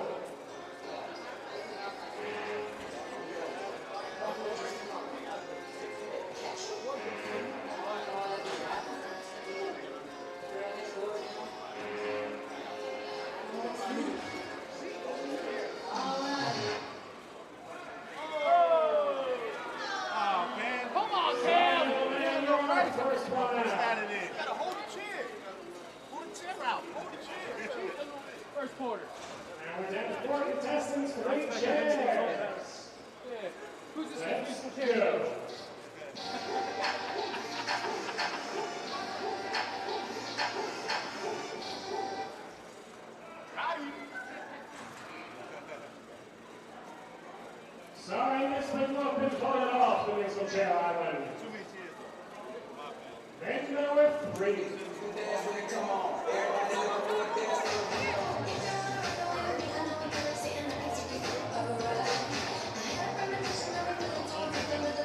Gentleman in the black shirt has a strategy now.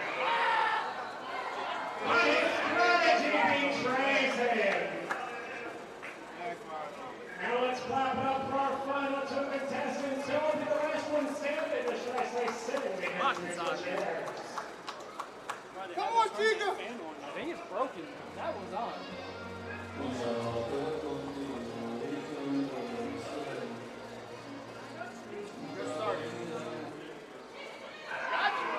That's my little sister! We have a winner! Let's have a big round of applause for tonight's musical chairs there and thank all our contestants and the Lady Bearcats. This being its time now, was presented by the Brownstone Bar and Grill. The Brownstone has been a proud sponsor of the Jersey Bearcats and the 2026 AAL2 season.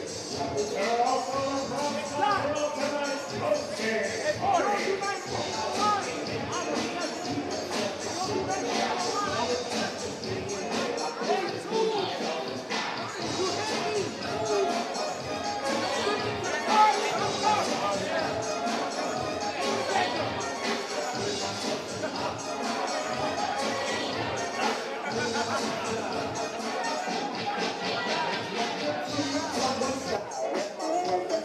Joe Foreman and Nicholas Pavona back with you from the Waranenko Sports Center with just over 4 minutes to go in the first half. Big lead for the Bearcats. They're in front, 30-6. Joe, it feels like a score here could maybe make this insurmountable early in the believe first you're right, half. Nick. They won big in Mississippi, looking to make an even bigger statement tonight. Meekill, the motion man, handoff Joey Ward, and Ward is brought down after a gain of 5. Hey, you don't want to really say it could be the exclamation mark here in the first half, but a 30-point halftime deficit is tough for a lot of teams. It could be really tough for the Wolfpack to come back from this one. The Wolfpack got off to a fine start. As they toss it to Ward, he wants the edge, he wants the end zone, but won't quite get there.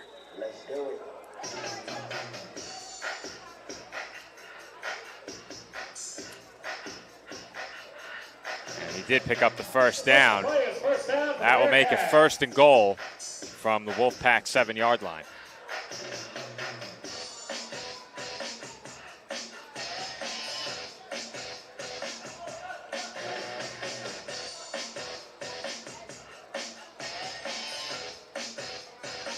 Jersey once again lining up in a single back formation under center. They're trying to decide where to position Ward here. Motion man Meekill. Bit of a difficult exchange there on the snap as Rodriguez throws it up into the netting. And we've said that before, Nick. When you don't have anything, that's always an option. Just throw it up into the netting. Yeah, no question. Just don't make the hero play. Just fight for the next down, especially when you're inside the goal line. That's exactly what Rodriguez did there. Looked like they were maybe trying to go with another quick throw on the slant, but if you notice, Joe, it was a little bit of a muff snap right there. Rodriguez didn't fully drop it towards the ground, but had a little bit of mishandling on it on the exchange.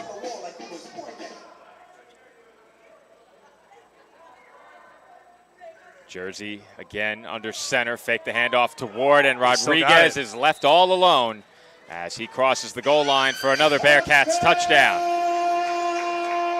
Yeah, that's just a tough way to stop Joe, because it looked like the entire time Ward had the football and Rodriguez perfectly kept it towards himself, and he just pretty much walked into the end zone for an easy 6. It is very difficult to make out who has the football in that exchange, and Rodriguez emerges all alone. Nobody protecting that edge. And by the time they got anywhere near Rodriguez, he was across the goal line. They'll go for 2 once again here with a 30-point lead, just over 2 minutes to play in the first half.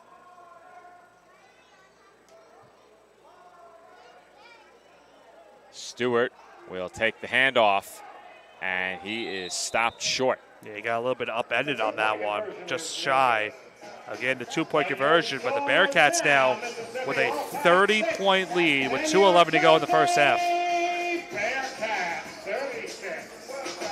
It's been all Bearcats in this first half, and you would suspect that Jersey will only need to make one more stop to keep this score where it is, or perhaps even better their position, already in front by 30. And we mentioned it during the pregame, the first meeting between these two teams this year, a decisive Bearcats win. The final in that game, 42-8. And the Bearcats appear well on their way to surpassing that performance here tonight. Yeah, and we saw what happened that first match of this season. We saw, talking about the game tape with both, talking with AJ Roque about that, and there's still a lot of game left in this one. They're not going to keep their foot off the gas, if you want to put it that way. And the football skips through a pair of Wolfpack men in the back. The Bearcats might have gotten on it. I think at the last second, the Wolfpack got it, though. Yeah, they did. Up against the boards, we lost the football, but fortunately for Mississippi, they were the last to get on top of it. Nearly a disaster there. And Nick, I have to be honest. These last couple of kickoffs, I could not find the football.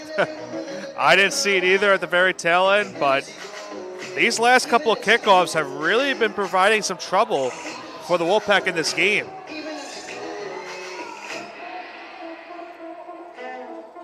Well, we saw Jersey put in a precarious spot on the game's opening kickoff. And on that one, the Wolfpack found themselves in a really tough spot, arguably even worse than the spot that Jersey was in.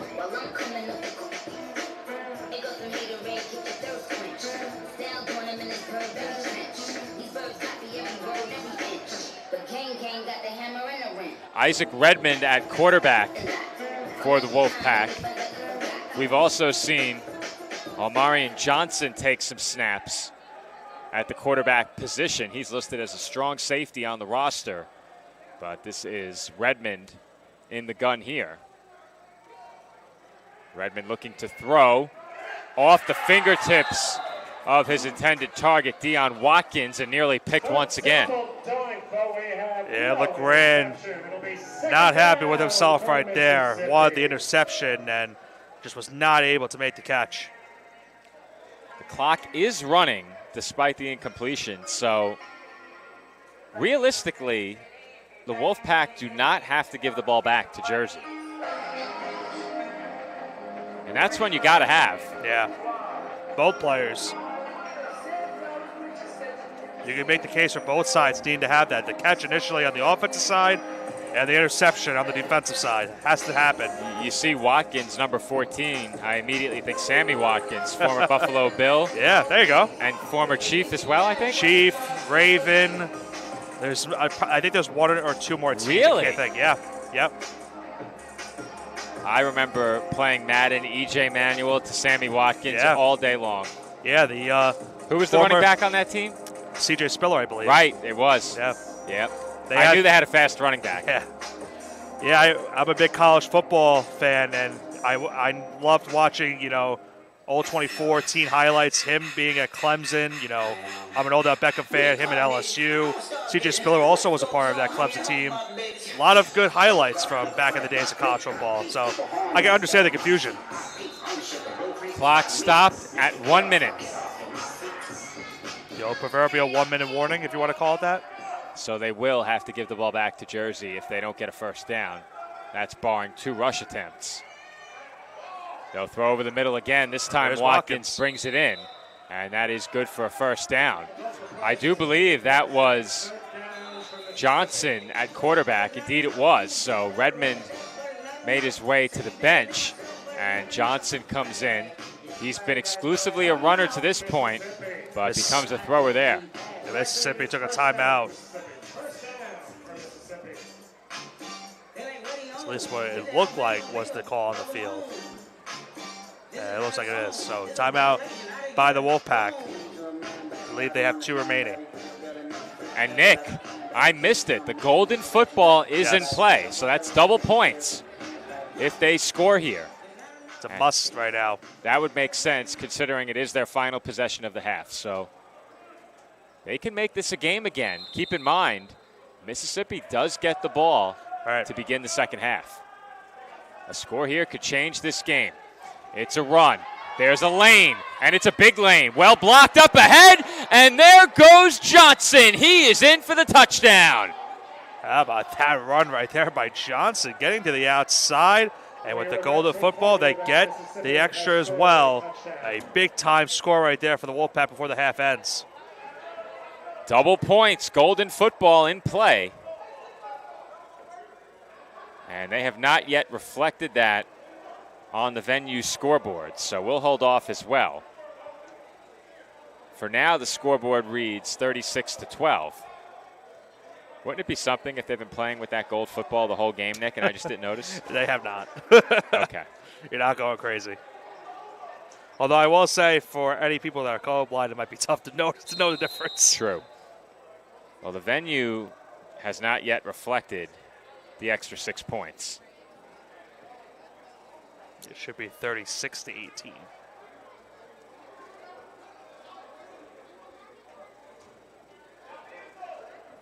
They're going to go for 2 here. I do believe this counts as 4.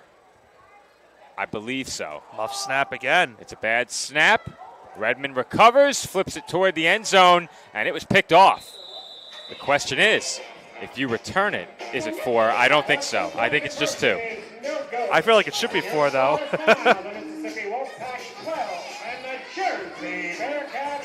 So they still said 12, Joe. Yeah, so. They have not awarded the double points. But I believe that's an error.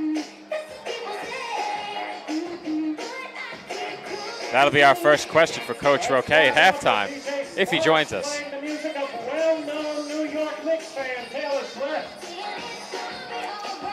All right, that's why I take the headset off. I'll see you guys later. Anthony just announced Taylor Well-known. Swift as a well-known New York Knicks fan. I mean, well-known? I won't make a comment because, Joe, here's the problem. We make any comment about that, the Swifties are going to come after us. So let's just keep it to ourselves. Well, The Mississippi Wolfpack have a Taylor Swift playlist they play in their locker room before every game. What? All right, that's overboard now. What are we doing? I was about to say an indisputable fact about Taylor Swift playing during our broadcast is that she's a walking copyright strike. Anthony going for blood today, apparently, huh? The scoreboard still says 36-12, by the way. I know. I cannot believe he said that over the PA. The golden football is out of play. Yeah.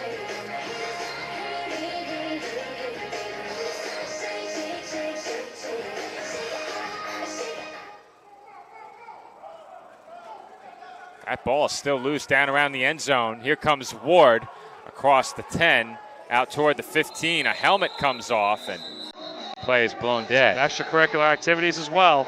Yeah. And, Joe, I'm not going to lie. I expected this to happen a little bit earlier in this game. Not surprised it's happened this late in the first half.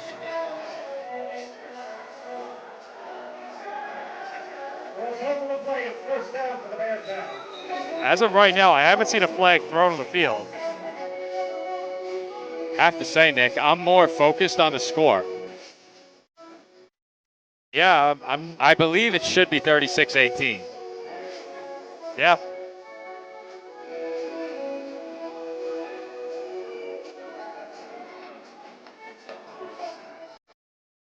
Well, I will say this, Joe. How aggressive will the Bearcats get before the end of this first half? They do have their timeouts with 33.2 to go. I think it's well worth a shot, Nick.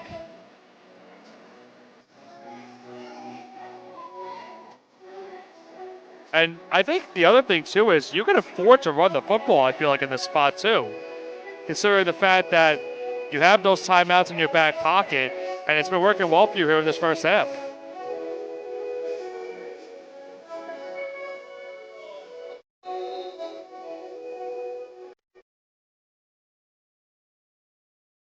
upon review, Nick, I don't believe the conversion try yields an extra 2 points, but I do believe that there should be 18 on the board for Mississippi. Plenty of time for Jersey, 33 seconds. Mekill, the motion man. Rodriguez looking his way. It's not there. And he will take off and tap that football against the glass. That will stop the clock. Wanted to make sure he was out of bounds. Exactly 28 seconds to go in the first half. That was well covered down the field by the Wolfpack.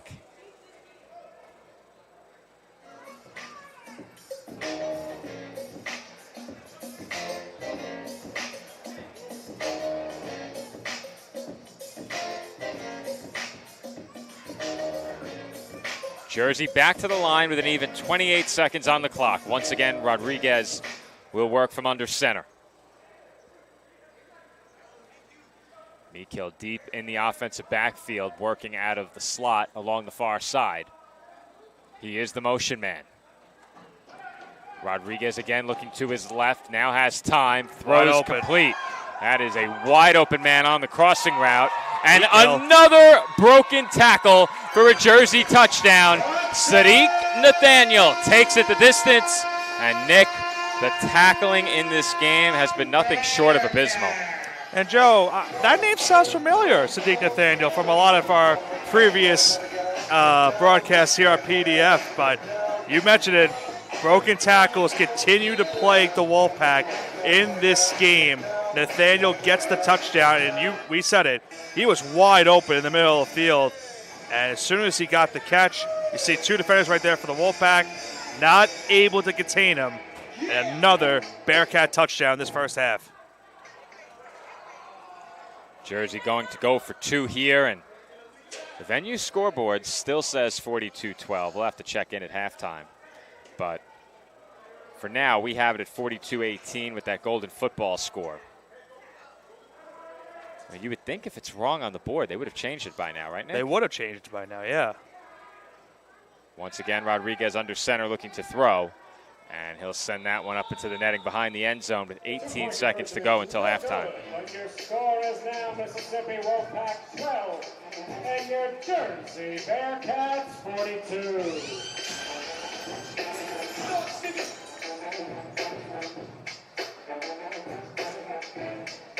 18 seconds for the Wolfpack, Nick. And I've said it more than once already in this half, but I think now more than ever, you have to find a way to put some points on the board here. You can't go into the half down this many. Again, the venue scoreboard says they're down 30. We have them down 24. Regardless if it's 30 or 24, it's still the same effect, as it's right now the Wolfpack are in a dire situation to get some points on the board before halftime. They can find a way with 18 seconds to go.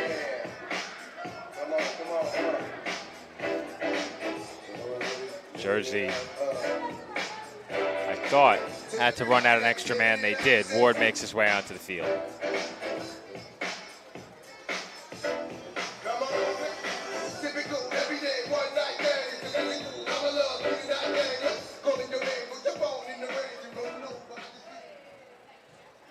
Another skipping kick fielded at the 25 and making his way toward the sideline was the return man on the play.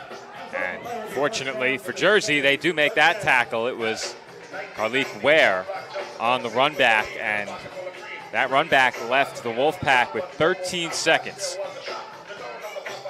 Well, you do have two timeouts still left, but we really haven't been able to see the Wolfpack do much in the passing game here in this first half. So we'll see what they can do here with those two timeouts in their back pocket.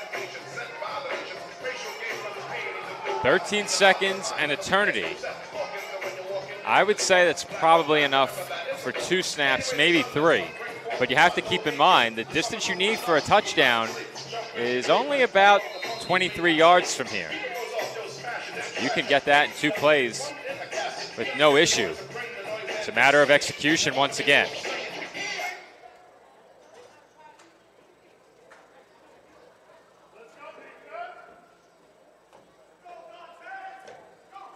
They will look to throw. And Redmond is in trouble. Down he goes. Probably as I said, that'll probably be the last play of the first half. Wolfpack will not take a timeout to end this first half. As once again, that Bearcats defense forces the pressure. And they have a either 30-point lead or 24-point lead, regardless, going into halftime. Aziz Timms in on the sack to end the first half. And head coach A.J. Roque looking up at the headset is going to grab that. He'll join us momentarily.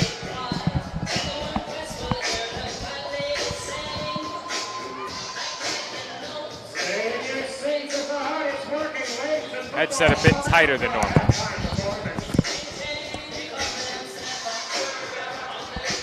All right, Bearcats head coach A.J. Roque with us. Coach, strong half offensively. There were some missed tackles along the way, but overall good performance from your team. What are the takeaways after the first 30 minutes? Playing real good football right now. Right, playing good football, and right, we just want to make sure we leave no doubt, right, from the last time they were here. And AJ, going into the second half, it's been a really strong showing for your team's offense here in this first half. What are you trying to go into the second half and keep doing? Do you want to continue to keep running the football, or maybe trying to change up the strategy going into the second half? You know, whatever they're giving us, we just want to take, right? We don't want to force anything, right? Still play our game and work on things that we need to work on to get better and help us get to where we want. And one more quick question, Coach. We saw that golden football in play. Is the score 42-12 or 42-18? 42-12 because they ran the ball. Got it. For a touchdown. Okay. If it was a pass, then it would have been double. Got it. All right. Thank you, Coach, for clarifying. Yes, sir. And that is head coach A.J. Roque joining us for our halftime report. Thank you, guys, as always. Thank you. Thank you. All right, so with the run, there are no extra points with the golden football. You have to throw it in. So we did not know that. We do now. So thank you to Coach Roque for clarifying that. So I think I misunderstood the live chat, Nick. I think Naz Adams is actually in the live chat giving us his input. Okay. And he did let us know no extra points for a run. I thought he meant the 2-point try if they had run it in, but instead it is no extra points because they ran it in. So we have to change the score, Joe. Let's get that back to the correct score of 42-12. There we go. And we will stay right here and see if we have our Lady Bearcats spotlight. So we'll give it another 30 seconds. Nick, let's talk about the half a bit more. Overall for Jersey, it was a good half. It's hard to say otherwise. That being said, Coach Roque is right to say there was some sloppy football along the way. What are your takeaways from the first 30 minutes? Well, I think the sloppiness was from a little bit earlier in the game for the Bearcats side in terms of tackling. They at least fixed that problem and later in the first quarter going into the second quarter. So that was a good sight to see. Still a little bit things they need to fix in terms of stopping that run right now for the Wolfpack. But their offense right now is firing on all cylinders. They're throwing the football to a very efficient rate. They're able to get a lot of missed tackles in the open field. So a lot of things have gone right so far for Jersey. Will they duplicate that in the second half? Only time will tell. All right, we saw a couple of Lady Bearcats looking up at the headset, and I think we're going to have somebody grab it. All right, so what we're going to do is mute our broadcast audio and find out who we're speaking with. You know, we'll do it on headset, Nick. Don't worry about it. Okay. All right, let's turn the microphone on. All right, time for the Lady Bearcats Spotlight. Who are we speaking with? Hi, my name is Mandy. All right, we're on with Mandy, who works her way into position for the camera up top here.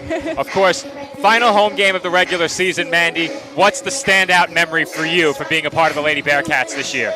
Oh, geez. This year, I think probably having some of the choreographers coming in and teaching some of our dances, like the dance that we just did. We had the amazing Kayla Cruz from the Brooklynettes come and choreograph that for us. So working with all of the phenomenal choreographers and trying to, you know, live up to the expectations and just rock their dances for them. That's probably been a big memory for me this year, is working with all of the amazing people. Now, we saw earlier a game of musical chairs being played on the field. Who on the team is the most competitive in terms of something like that, musical chairs? Oh, geez. I think it might be between Gianna and Sophia, because we played musical chairs a couple times, and some people have definitely got some bruises from each other. You know, we're all super competitive, especially when it comes to musical chairs. All right. I thought you might be passing the headset over. Were you passing it over or trying to hear? No, we can pass it over. All right, let's pass it over. Yeah. All right, who do we have on with us now? Hey, my name is Nicole. All right, Nicole, I think you were near the headset last week, didn't take it.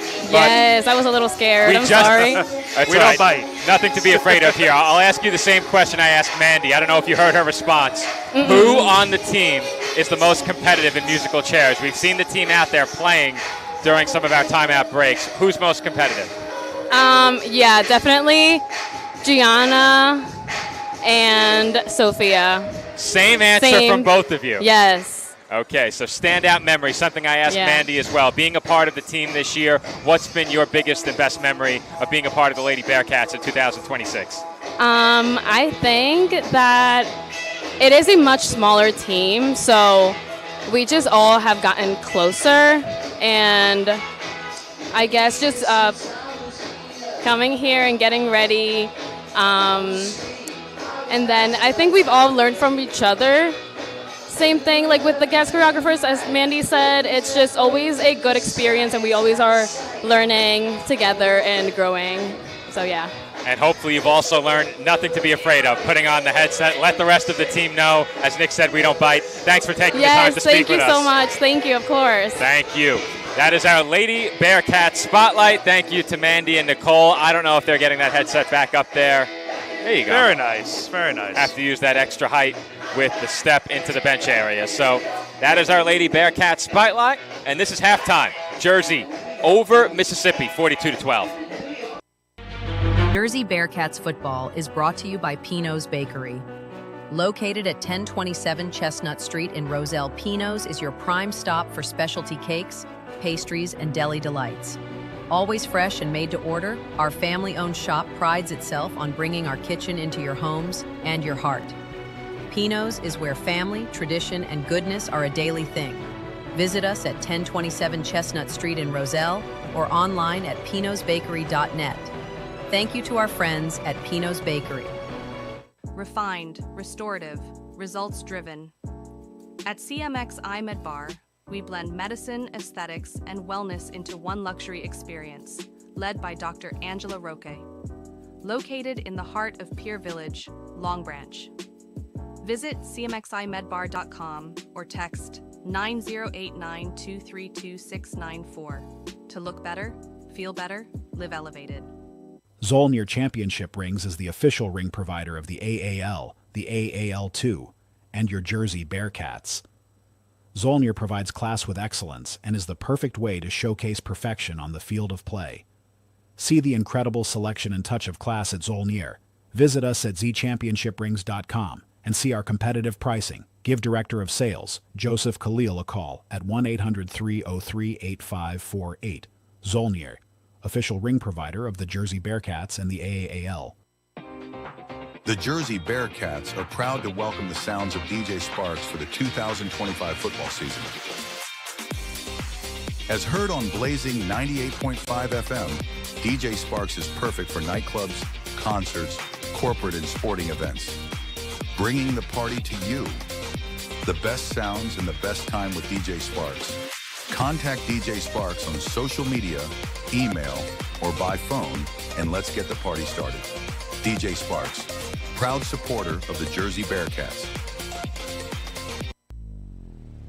Have you ever needed to stop or change the way you do something you love because of aches, pains, or injury? The physical therapists at Kessler Rehabilitation Center are here to get you back to work, life, and your favorite activities. Most importantly, your goals are their goals. Their movement experts will listen and develop an individualized treatment plan so you can heal. Begin care faster by requesting an appointment today at Kessler-PT.com. Experience the power of physical therapy today. No, I'm right. The podcast that uncovers the origin stories of some of the biggest names in sports, media, and entertainment. Nick Durst here, along with Joe Calv, wanted to do a podcast. Everyone was like, what are you, crazy? Who's going to listen? I am so happy that you asked me to do this. I couldn't have been more thrilled. And follow us on socials. Check us out. I promise you, if you want to work with me, come to us, and I promise you, we will get you on the right path. That's what it's all about, uncovering the origin stories of some of the biggest names in sports, media, and entertainment. Keep it locked on You Know Right. The PDF Sports Network is officially seeking sponsors for the 2026 Vetera Liga season. The Vetera Liga is the top professional American football league in Finland, and now, for the first time, is available in the English language and in the U.S., courtesy of PDF. Join us as we make history by showcasing the Maple League to a new worldwide audience. Our partnership with the Vetera Liga was recently featured in International Business Journal as a groundbreaking venture that in 2025 earned us a Global Recognition Award and a GHP Magazine Award for Best Local Live Broadcasting in the nation. It's time to bring our coverage to the next level and showcase your products and business to local and international audiences. Show your support now by calling us at 732-723-8189 or by emailing pdfsportsnet@gmail.com. Burgers are better at the Brownstone in Metuchen. My weekend starts with the Brownstone burger, topped with cheddar, barbecue sauce, and a fried egg. Give me the Hawaiian burger. I love the Canadian bacon and sweet pineapple. How do you like your salads? Shrimp, chicken, beef? Stop in and see why families are eating good at the Brownstone in Metuchen. We'll meet you at the Brownstone. We'll meet you at the Brownstone.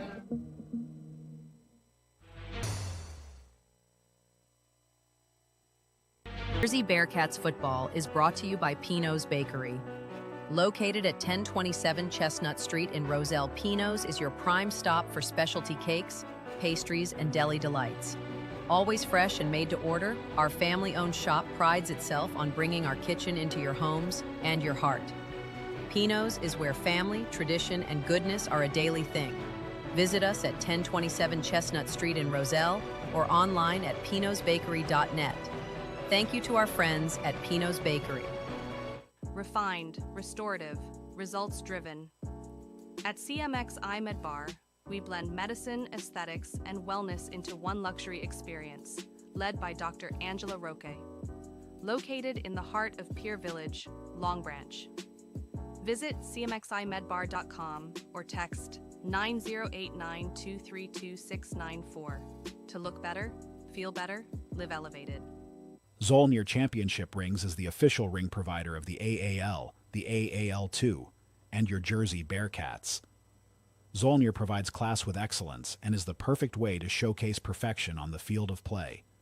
See the incredible selection and touch of class at Zolnir. Visit us at zchampionship.rings.com and see our competitive pricing. Give Director of Sales, Joseph Khalil, a call at 1-800-303-8548. Zolnir, official ring provider of the Jersey Bearcats and the AAL. The Jersey Bearcats are proud to welcome the sounds of DJ Sparks for the 2025 football season. As heard on Blazing 98.5 FM, DJ Sparks is perfect for nightclubs, concerts, corporate and sporting events. Bringing the party to you. The best sounds and the best time with DJ Sparks. Contact DJ Sparks on social media, email, or by phone, and let's get the party started. DJ Sparks, proud supporter of the Jersey Bearcats. Have you ever needed to stop or change the way you do something you love because of aches, pains, or injury? The physical therapists at Kessler Rehabilitation Center are here to get you back to work, life, and your favorite activities. Most importantly, your goals are their goals. Their movement experts will listen and develop an individualized treatment plan so you can heal. Begin care faster by requesting an appointment today at Kessler-PT.com. Experience the power of physical therapy today. And we are back from the Waranenko Sports Center where the Bearcats lead it by 30 as we prepare for the start of quarter number 3. And Nick, they have just reached zeros up on the clock. Jersey is back in their bench area getting ready to the right of midfield. The Wolfpack have also made their way back out onto the field. So we should be close to resuming this game. It's been all Bearcats for the first 30 minutes. What do they need to do to make sure that continues and what small things are they looking to clean up in the second half? I think it's just not having any slip-ups in the second half. You know, you've done pretty much almost everything perfectly in the first half. The offensive line is once again playing strong. The defense has been forcing a lot of consistent pressure. So I think you like what you've seen for the most part in this game. I think if there's anything that they have to fix, it's really coming down to avoiding some turnovers. They had a couple of issues earlier on in this game. But I think it's also just executing and keeping up the intensity. Despite it being a 30-point game, you have to believe A.J. Roque wants this game to still be as if it's a 0-0 game. Like it's still a one-possession game despite what the outcome is right now. They want to keep it to a point where the intensity stays to the current level it's at earlier in this game, and they want to make sure that that continues for these next 2 quarters and try and get another victory. Intensity was a point of emphasis for head coach A.J. Roque before the start of this game, and you know he's looking for that to continue from his team the rest of the way. But if you're the Wolfpack, you do get the ball to start this third quarter, and unfortunately, Nick, it seems like it's probably going to be too late for them to make up what is a 4-score deficit. They'll need some 2-point conversions as well. That being said, what do they need to change to try and get a bit closer and tighten up the score a bit? I think on the offensive side, things for them to fix, I think it really comes down to we've seen their offense work a couple of times in this game where they've had some nice trick plays, but towards the end of some of these drives, they just have not been able to capitalize on 4th down and able to get the drives to continue. So they've got to find a way to convert on those big-time conversions on the offensive side. And the defensive side, it really comes down to one thing, Joe, in my opinion. It's been the tackling in this game. It's really plagued the Wolfpack throughout the entirety of this first half. And if they cannot fix their tackle issues here in the second half, it's going to be a really long second half for this Mississippi team. Players have taken to the field. The Bearcats still getting situated, but the second half will begin in just a few moments.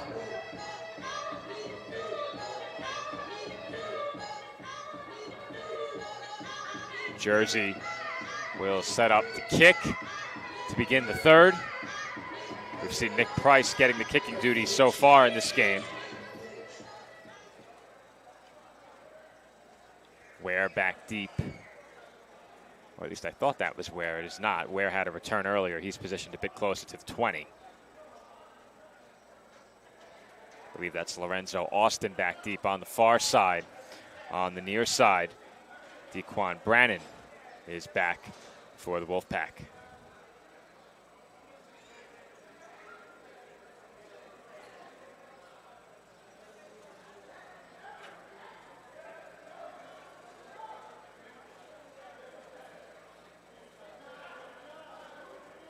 Still awaiting kickoff.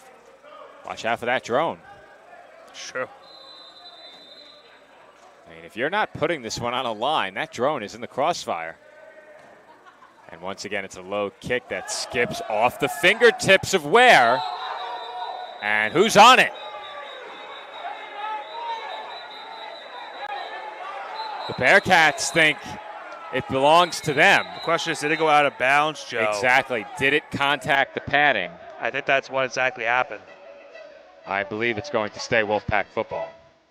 Yeah, we've already signaled it is Mississippi ball, but I think that's the problem. It's either hit, so the scenarios, we really didn't have a great vantage point of it because the player was on the ground. The question is, did it hit the padding, or did he have the ball and maybe was down on a knee and they ruled him down by contact? Yeah, we really can't see. There's also an injured player down on the field. Can't spot who that is. I think it's the one that recovered the football.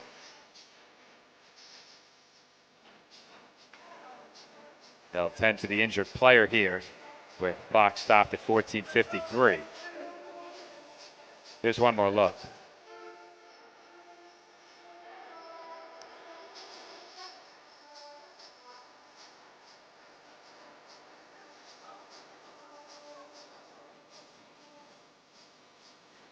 See anything different there, Nick? Yeah, I think on the initial recovery, I think they ruled him down by contact because I think the Bearcats got the ball right after that. And I think that's why that you saw the Wolfpack saying that he was down by contact on the play. So I think that's exactly what happened. I think the initial return man got the football, went to the ground and got touched. Then he coughed it up and the Bearcats got it. But the officials ruled that he was down by contact. You do see right now they are huddling to discuss it, but it doesn't look like they're going to change anything. Although, Joe, there was a flag, if you don't notice. I just noticed it now. There was a flag towards where the Bearcats were kicking, so they're going to do a re-kick on the kickoff attempt. I just noticed it towards the very tail end. I'm not sure what it was for. Maybe the Bearcats maybe went offside on the kickoff. That's the only thing I can think of on that spot. You don't see that very often. All right, so after all that, we kick again. We re-kick. We re-kick again. So the first 7 seconds of the third quarter have taken about 7 minutes. Pretty much. Pretty much. Price sends it across midfield, scooped up, and there's a big collision, and fortunately not much more than that. On the run back, that was Brannon, and he collided head-on with one of the Bearcats. Yeah, those kickoff returns on the sideline towards the boards are probably the most dangerous kickoffs you could have. And immediately as he got it, he really had no room to run outside of going onto the sidelines, and he got roughed up on the boards. And it'll be Mississippi football finally to start this third quarter.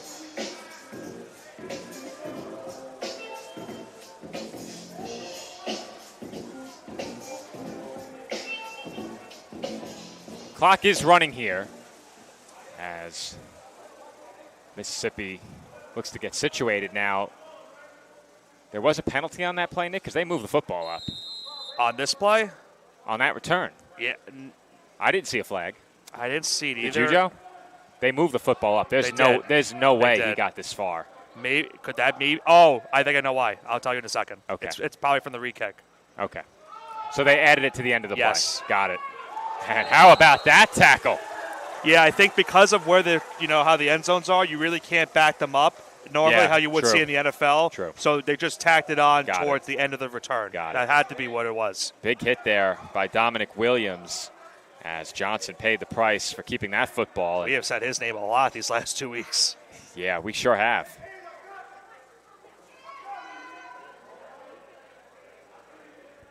That was a punishing hit. And for the most part, when Johnson's been in the game, he's looked to keep the football. And that simple fact alone has opened him up to some really big hits. Yeah.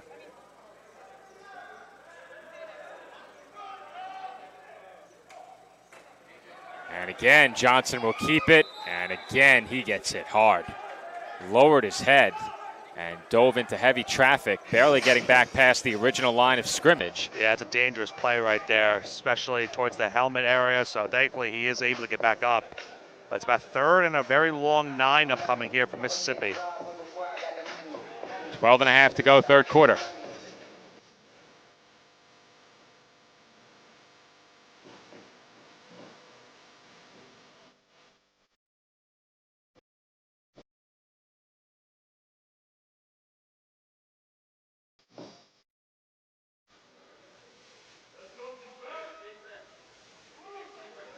And once again, it's going to be Johnson deep in the offensive backfield.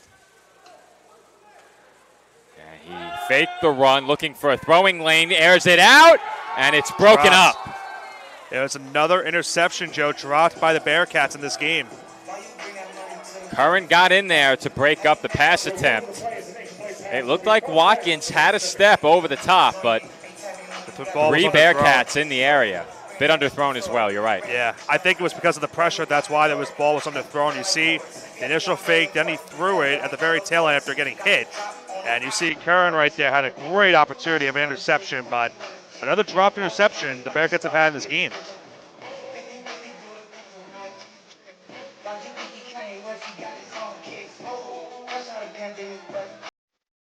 Fourth down and 9 coming up for the Wolfpack. Nearly 4 minutes gone by here in the third quarter.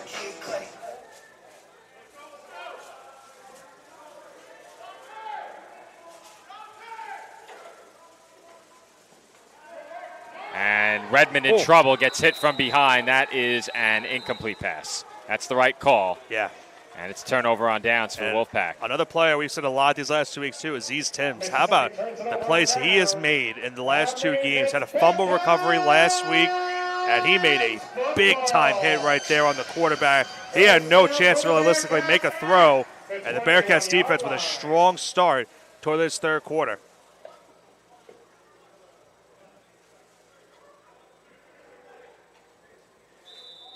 So Jersey will get decent starting field position, and normally you'd say past your own 20 in the arena game, not so bad, but with where we've seen these two teams starting drives throughout this game, this is kind of meh field position. Meh. M-E-H. Just over 10.5 to go, third quarter, and the Bearcats take over. Home finale for Jersey before they head to Columbus for their regular season finale next week. Mikhail, the motion man, Rodriguez in trouble, and he is taken down. Was wrestled down around the neck. And that had to be a difficult blow to take. Yeah. If you're Rodriguez in the professional game, that's definitely a personal foul. Yeah, that was Jeff Johnson in on the sack right there. Immediately blew up the play from a blitz on that one. And you're right, Joe, that one was a very scary moment if you're a Bearcats fan towards that head and neck area. We did see the Bearcats utilize 2 quarterbacks last year. I don't believe we've covered a game where a quarterback has thrown a pass other than Rodriguez. You have to be careful in spots like this. You're up by 30 points right now. You don't want an injury this late in the season. You still have one more game left in the season before the postseason starts. Stewart, the motion man. Rodriguez pump fakes and throws. Intercepted! That one is picked off by Ryan Feggs for a Wolfpack touchdown. Yeah, just an errant throw right there by Rodriguez, and a perfect timing and placement right there. And after not getting the touchdown the opening drive of this second half, the Wolfpack do get a touchdown right there on that pick 6. And that looked a lot like the interception in the game last year, Nick. Rodriguez just a bit indecisive here, had to tuck it back, and he threw it straight to Feggs. Yeah, he had his man up the middle of the field, but you're right. It just looked like that maybe it was a little bit of a miscommunication. Maybe the pressure got to him on that play, but nonetheless, the Wolfpack strike right there for a huge touchdown here in this third quarter. That makes it 42-18. Now officially. That's right, officially 42-18. And once again, the Wolfpack will go for 2. I hope nobody had previously told me that you had to throw it in for the golden football to take effect, double the points. I don't believe I received that detail, but we'll go with that. We'll go with it, even if it's not true. Redmond looking to carry it across the goal line, still fighting, but the Bearcats rallied to make the tackle. Yeah, really just no chance right there.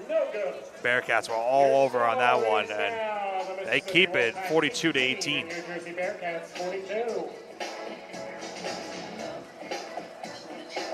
Here's one more look at that last 2-point try. 8 minutes to go here in the third quarter as they have my Pandora playlist playing now, Nick. It's Michael Jackson? I know. Have you seen the movie that came out? Of course. Okay.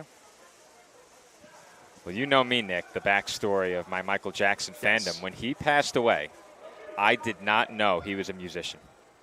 Crazy sentence. Yeah. I mean, I am not well-versed in pop culture. I used to watch a lot of VH1 and MTV, and when Michael Jackson died, they ran all these tribute ads and tribute commercials, and I'm like, what are all these? And then, of course, the music videos begin to play, and I'm like, well, this is pretty good stuff.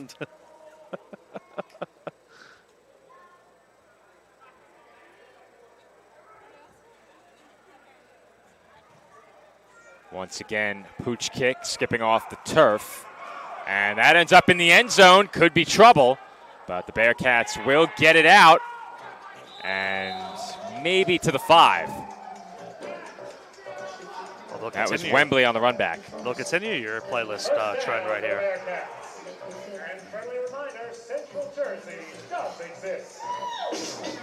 I'm probably in the minority, Nick, but my favorite Michael Jackson is Bad and After. Yeah, you might be in the minority. I'm in the minority, I think, but not to say that the older stuff is not good. Right. But I prefer the more modern. It's the more iconic stuff. Yeah. Compare them. Yeah. Yeah, I prefer Bad and Forward. And I have to play some of my playlist songs on the way back to Staten Island. Try to hype myself up for this Knicks game later. What's on that playlist? We won't talk about that. Ooh. Nothing bad though.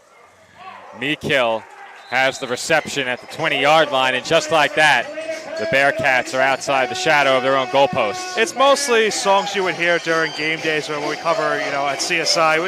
It's some of that type of stuff.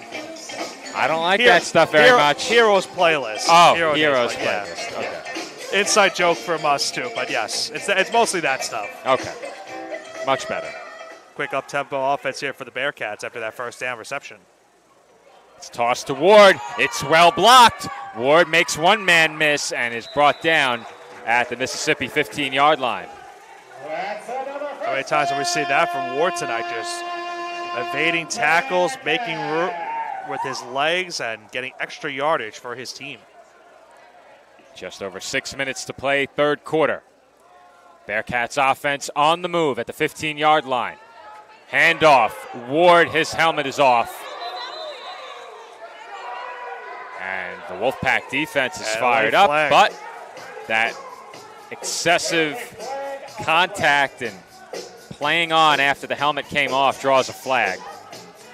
Yeah, I don't know about that. The emotions maybe got away from that, but I don't know about was that either. Was it the celebration, or was it playing through the helmet coming off? Maybe the helmet coming off might have been a face mask. I don't think so. You don't think so? No, but maybe Joe has the replay.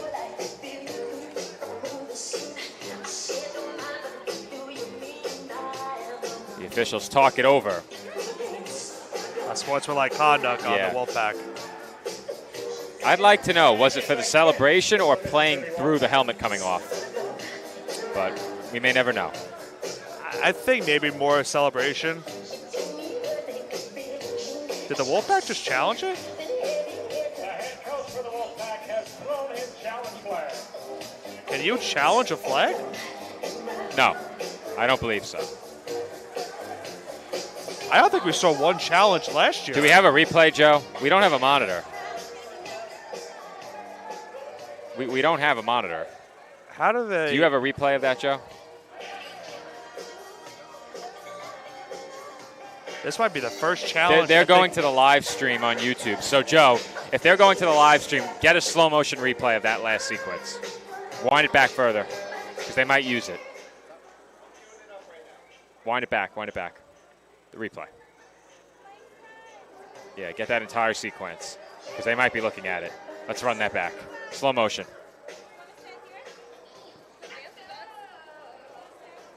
A lot of confusion here on the field. Let's get that replay, Joe. We need to see it. Here we go. So you can see immediately as the play happened, it was blown up. There goes the helmet. While we await the ruling, here's some fun facts about Mississippi. Did you know that Mississippi has a river that does not end in the state of Mississippi? Are we doing facts about Mississippi right now? Okay. We are. So what was the call on the field from the challenge? I don't know what they were challenging. I don't know either. I would give you more facts about Mississippi, but that is all I know about Mississippi. So whatever the challenge was, regardless, Joe, the Wolfpack lost it. So they lost the timeout. We've never seen a challenge, Nick. No, that's the first. So the Wolfpack are down to 2 timeouts remaining in this game. I don't know what the challenge was for, though. Me either. You can't challenge an unsportsmanlike conduct. No. Unless they did call a face mask and you're challenging that. But even then, I didn't think you could challenge that. You can't challenge a flag. I didn't think you could challenge a flag to begin with. I'm sure a lot of coaches in the NFL and stuff would love to do that every single game. I'm sure they would. Honestly, I'd love it if they could. Yeah. get those bad penalties out of the game. Rodriguez in trouble again. Down he goes. It was Johnson again on that sack. Oh, we've seen good things from Jeff Johnson rushing the quarterback.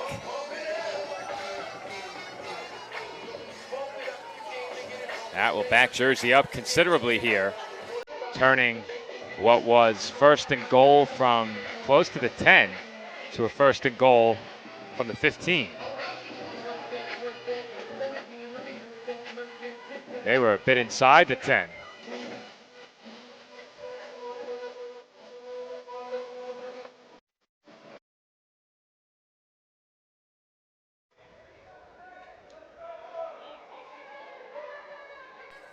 Second and goal, Bearcats. Ball spotted at the 14.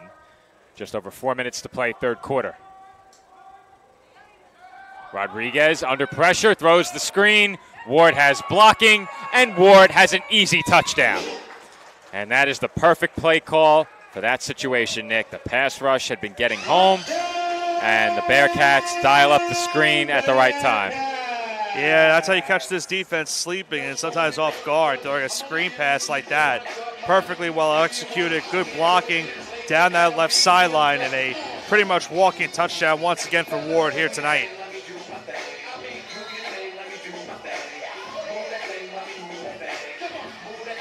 Yeah, look right there at the last touchdown right there for Ward. Tremendous evening for him. Rushing touchdown, kickoff return touchdown, and now a receiving touchdown. They have not put that touchdown on the board yet. Did he get it? I thought he did. Maybe he did as not. They tossed to Stewart. Well, based off... They did get it. They did get it. I would have felt very foolish, Nick. But a 2-point try, no good on the toss to Stewart, and it stays 48-18 Jersey.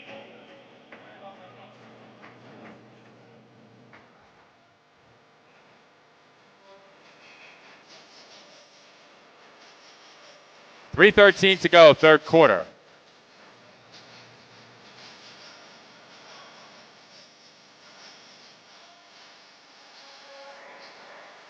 Once again, Price will kick off for Jersey. And don't look away from the screen on these kickoffs, Nick. We have seen some fluky bounces, some unusual plays. It's been a tough go of it on special teams in both directions. Once the return man gets it, for both sides, he's been tough to bring down, but the lead up to that has kept things very interesting on these special teams plays. So let's see what comes of this kick.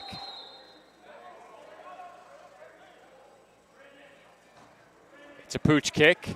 Johnson lets it skip, and it is brought in and returned out toward midfield. Oh, I hyped up the return, Nick. Not much on that one. So that commentator's jinx, what I call that? The state bird is the northern mockingbird. More facts about Mississippi, huh? Anthony is having himself a night. He's feeling himself. I would say he's not himself, must be hungry, but that chocolate bar doesn't sponsor our broadcast, so we can't say that. What we can say, I think we're allowed to say it. I don't know if they sponsor Bearcats football anymore, but we might be headed to Applebee's of Linden after the game. Sounds like you guys They were giving away a free meal last year. How about tonight? We could use a free meal. Tonight would be very big if that was the case. I should get a free meal for showing up in a Knicks jersey. Of course. Just saying. Of course. Wolfpack football. Ball a couple of yards shy of midfield. It's a toss, and it is no gain on the play.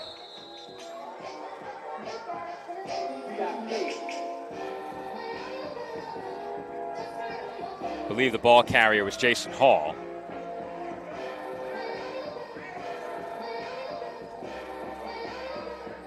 And indeed it was. 2nd and 10 coming up. Here's another Mississippi fun fact. The official state food is the sweet potato. This has been State rock is granite. This has been a very interesting, publicly addressed game. Never take anything for granted. Was that a pun on Granite? I don't know at this point, Joe. Someone needs to cut his mic. Problem is, they're going to send him back to Staten Island, where he came from, even though he is not a native Staten Islander. No. It's a throw on 2nd and 10, short completion, and again it goes for no gain. Lorenzo Austin, the receiver on the play, and he did not make it back to the line of scrimmage, loss of 1. 3rd and 11 coming up. And this should be the final play of the 3rd quarter.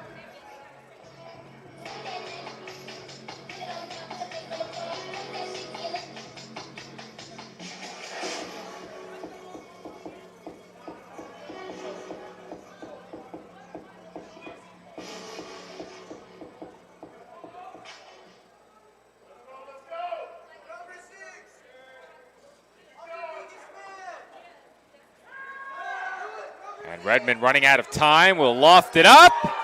And it's picked off. No. Upended by his own man.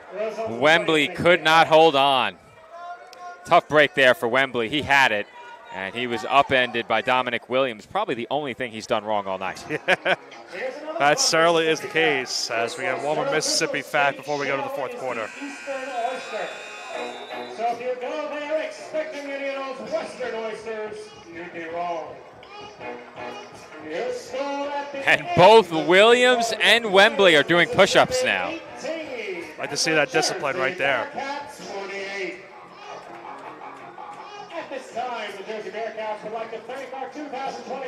While we have a break between quarters, we'd like to let you know that this timeout is sponsored by CMXI Med Bar in Long Branch. You've seen their commercials throughout the night. Located in the heart of Long Branch, CMXI Med Bar is a luxury medical wellness destination designed to help you recharge, recover, and perform at your best, offering services like IV hydration therapy, vitamin injections, and advanced recovery treatments in a relaxed, spa-like setting. Led by Dr. Angela Roque, CMXI blends clinical expertise with a modern wellness experience, catering to athletes, busy professionals, and anyone looking to boost energy, enhance recovery, and support overall health with personalized, medically guided care. Visit them at cmximedbar.com or call 908-923-2694. Thank you to our friends at CMXI, and welcome to the Lady Bearcats, who are awaiting their music selection. We'll throw it down to field level and be right back.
Joe Foreman and Nicholas Pavona back with you for the start of the 4th quarter.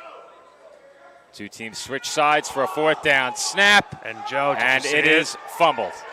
It hit off of one of the players again. And once again, the Wolfpack can't make the tackle. It's a Bearcats touchdown. Brandon Perot to the end zone. It hit off of one of the players in the backfield again, Joe, off of his arm. And the Bearcats scoop and score it to start the 4th quarter. Well, that's one way to open up the quarter. Jersey immediately getting on top of another botched snap, and this one goes all the way to the end zone. They had a chance to bring him down. That's the effort of a defensive player who really wants to score. Don't have that many chances to do it.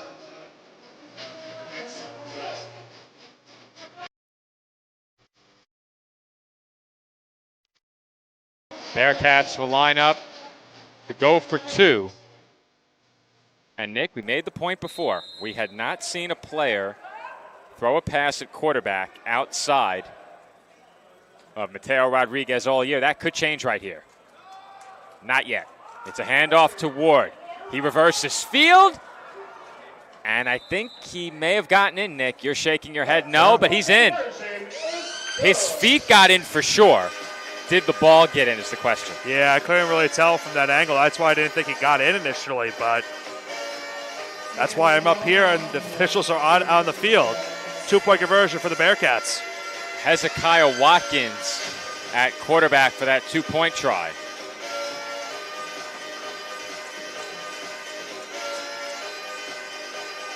And you have to wonder, Nick, if we've seen the last of Mateo Rodriguez in this game.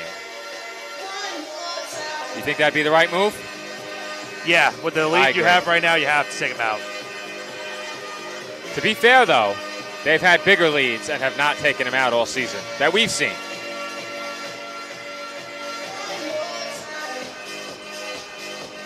Just over 13 and a half to play here in the final quarter.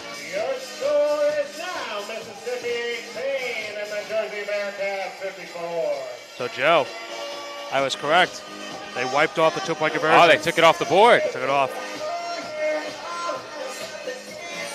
Correction, your score is Or not. now Mississippi 18 and Jersey 56. Put it back on. Oh, we never changed the score, so We we're did good. it. We knew all along. We're good. It's been an eventful night at PA tonight. Kick skips to the arms of the return man at the 25-yard line, and Jersey able to make the tackle on Ware close to the 20. Give him the 19.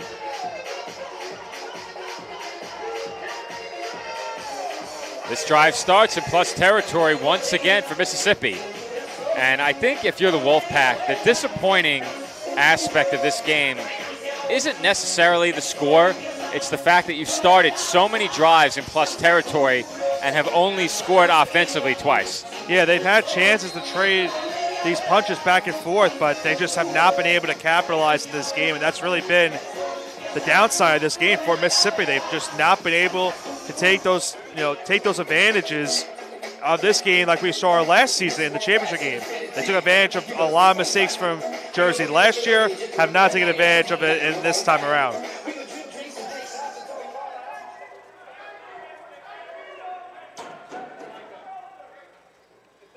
Mississippi football at the 19. Johnson in trouble, escapes, but not for long. He's taken down for another sack. Results of the play is second down for Mississippi. Second and long coming up.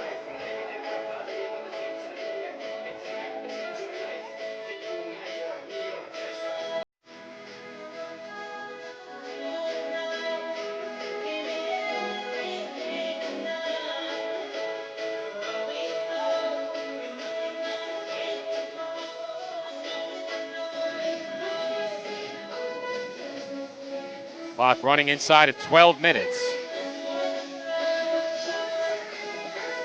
This will be a second down and 13.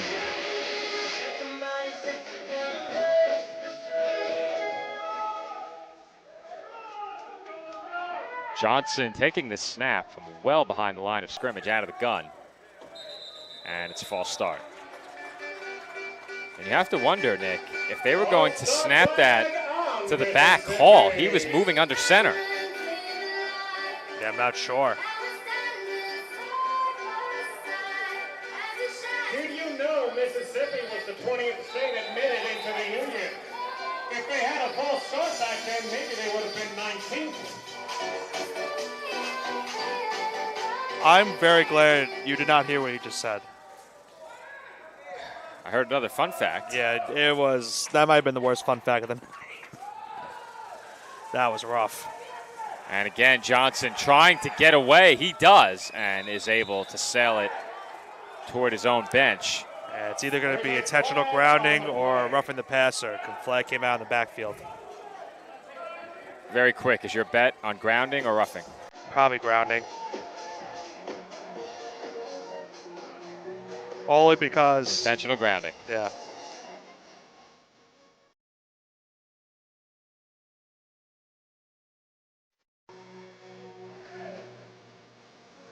Now they called it roughing the passer, Joe.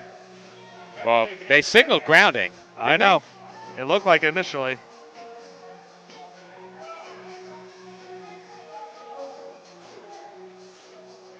All right. I thought they signaled grounding, but the call is roughing the passer. So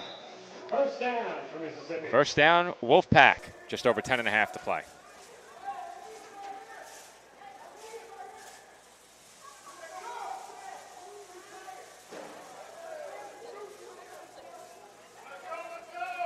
Johnson will take off. He has running room. And Price got hands on him before he was eventually brought down by a trio of Bearcats inside of the 5-yard line. Goal to go for Mississippi. Very nice run right there to set yourselves up for a first and goal opportunity. Despite the outcome, Wolfpack still not giving up to the very end of this game. Defense! Defense! Defense! Defense! Defense! Defense! Defense! Defense!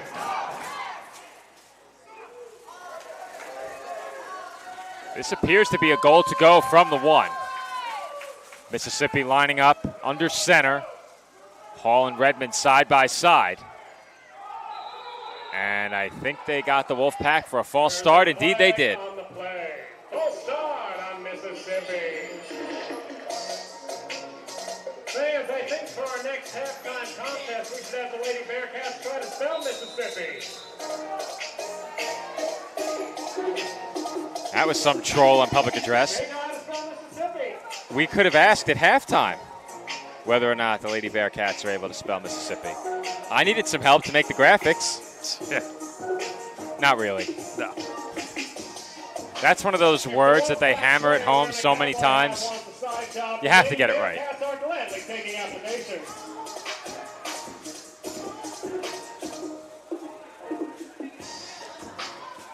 It has been very eventful in that public address box. Yeah, Anthony has been on a heater, depending on who you ask. Redmond looking, flips it short. Hall has the completion. Second down for Mississippi.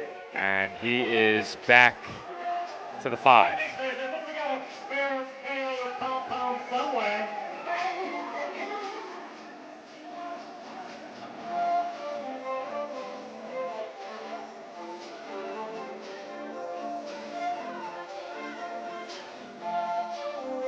8 minutes to go, fourth quarter.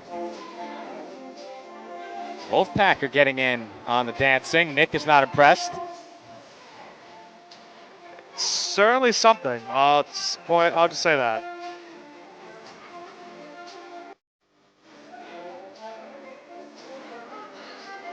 How about a howl from the bench?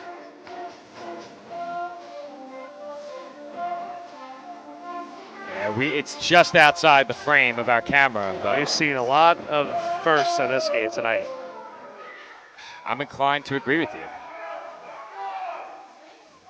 It's second and goal from the 5. Johnson throws. The Bearcats saying incomplete. The officials do not agree. It is ruled a touchdown. Trying to get a look at who it was on the receiving end. I believe that was Watkins. Let's get a slow motion look at that one, Joe, and see if that was kept off the turf. The Bearcats have thrown a challenge flag on the previous play. Bearcats challenging the play.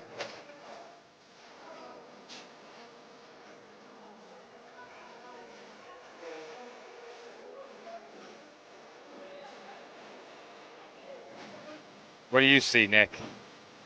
Run it back again, Joe? Yeah.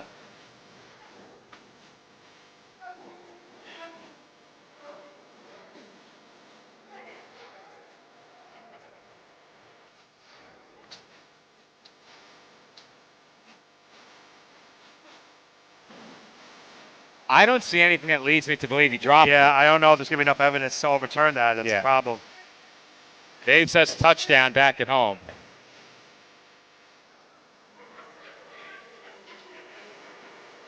Oh, look, we can see the Wolfpack dancing now. The Wolfpack are enjoying this break in the action.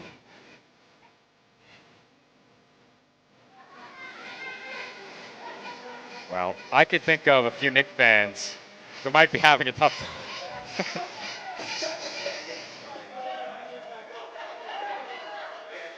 I'm curious what view they're going to. I would guess the on-field camera.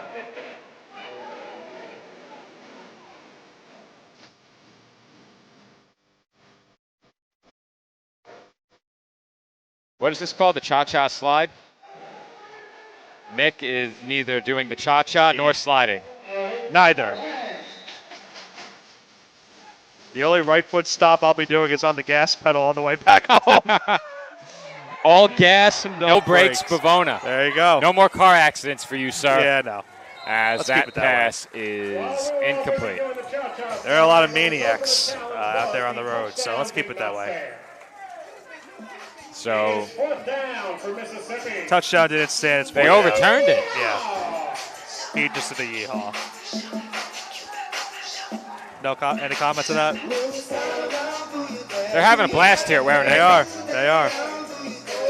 I don't think I've ever seen a crowd so excited during a 56-18 game.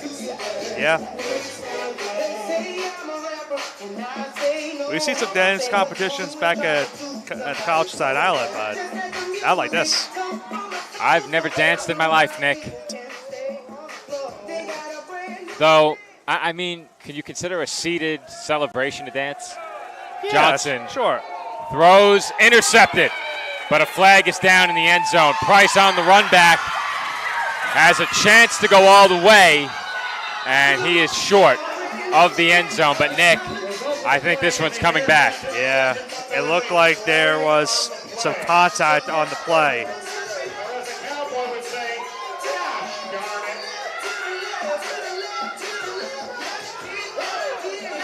Pass interference on the Bearcats. That will reset the downs. First and goal.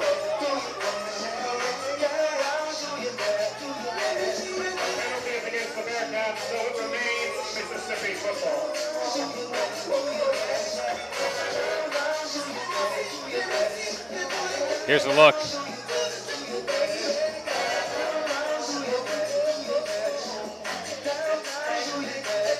What do you think, Nick?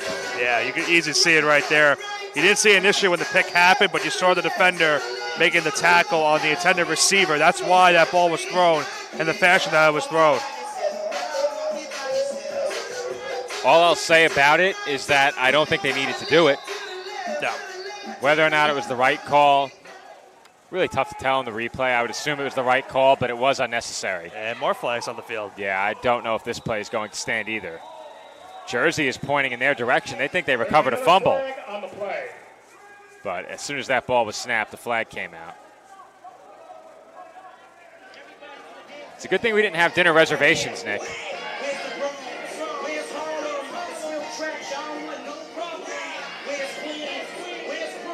Clock stopped at 5:35.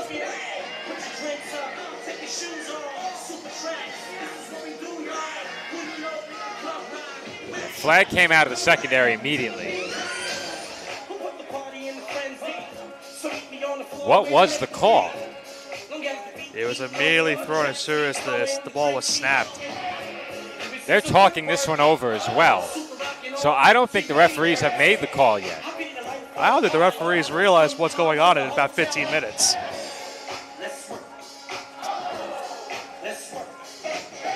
Do we have some closet Spurs fans under those on those ref jackets? The black and white, San Antonio. I don't know, man.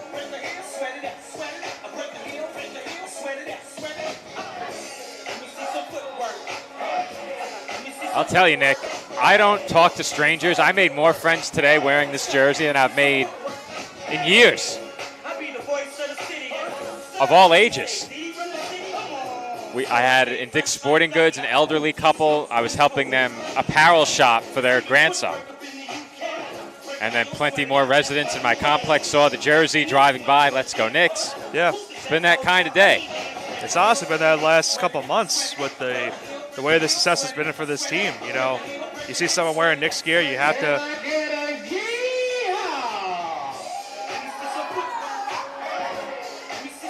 There's just no way he said that, right? Anthony is having a great time. You know what? Maybe we throw it down to field level and bring in his audio during this discussion. They still haven't sorted out that flag.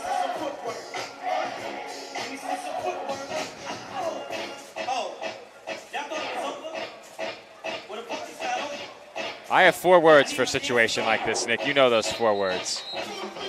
Let's get this going. Yeah.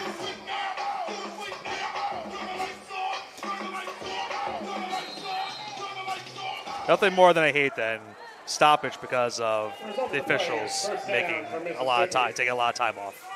I have 3 more words for a situation like this. Get it right. Yep.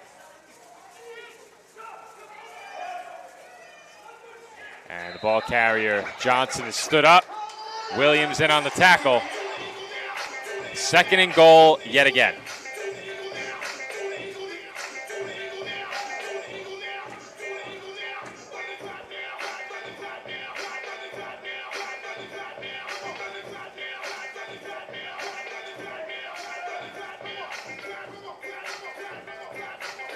Wolfpack looking toward their bench. The clock is running. Johnson going to stay in at quarterback.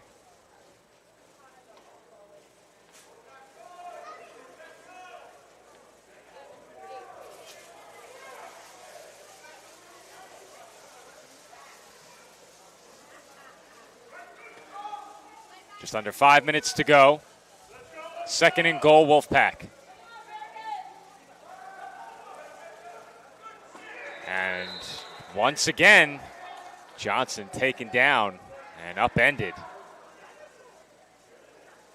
3rd and goal.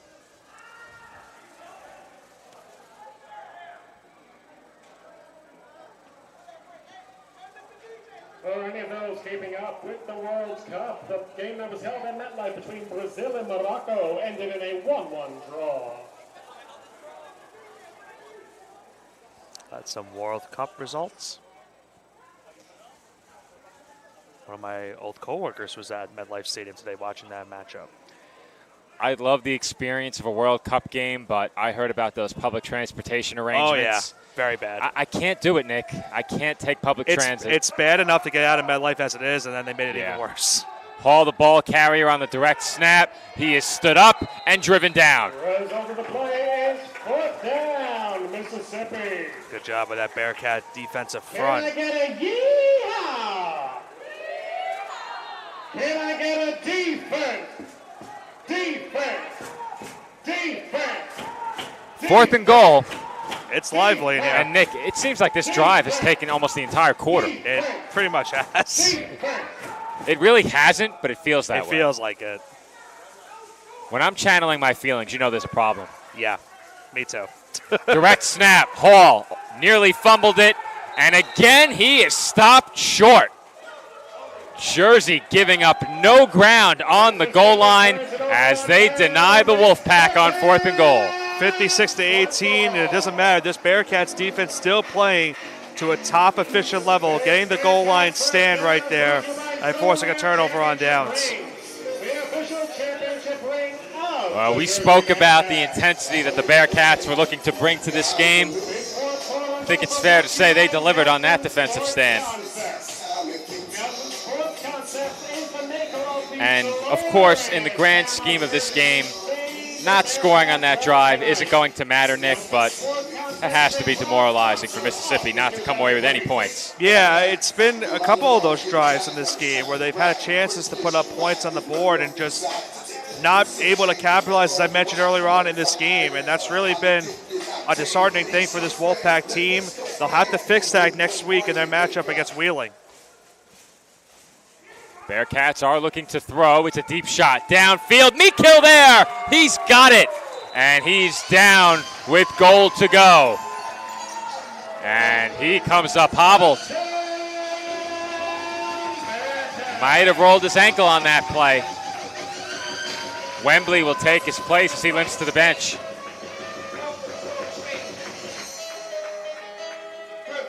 I hate to see an injury this late in the game, especially with the lead that you have.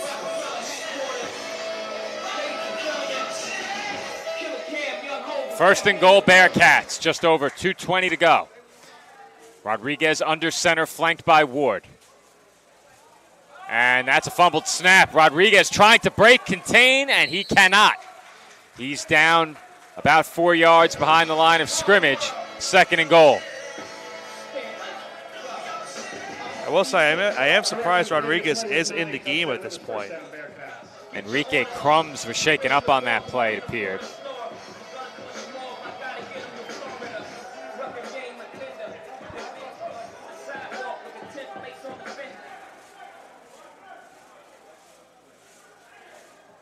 Clock continues to run inside of 2 minutes, 1:40 remaining fourth quarter. Rodriguez under center once again. 3 receivers to the right of the formation. Stewart the motion man. Rodriguez flushed out to his right, has running room, cuts up field, and takes it in for a touchdown. And that will put an exclamation point on this one. Jersey extending their lead. It is now 62-18. I mentioned earlier the extra motivation for this Bearcats team coming into the night, and they certainly have shown it in this game, Joe. 62-18 now the score. As we get a second look at that big-time reception that set up the touchdown just a few plays later. 1 minute left in the fourth quarter. Final minute, fourth quarter. And Nick, for us, very likely the final minute of coverage for us this season here at Waranenko and for this Jersey Bearcats team. And it's hard to believe, Nick, it's been 4 seasons of Bearcats football here on PDF. It's been a blast. We still have our post-game wrap-up, of course, but I think with Game 5 of the finals getting underway in a few minutes, it's going to be a quick wrap-up. Yeah. Put it short and sweet. Nick, a man, a few words. Just put it short and sweet. Rodriguez under center, sends a man in motion. That's Stewart. Short pass, complete to Ward. 2-point try is good. Jersey in front, 64-18. Your score is now the Mississippi Wolfpack 18 and the Jersey Bearcats 64.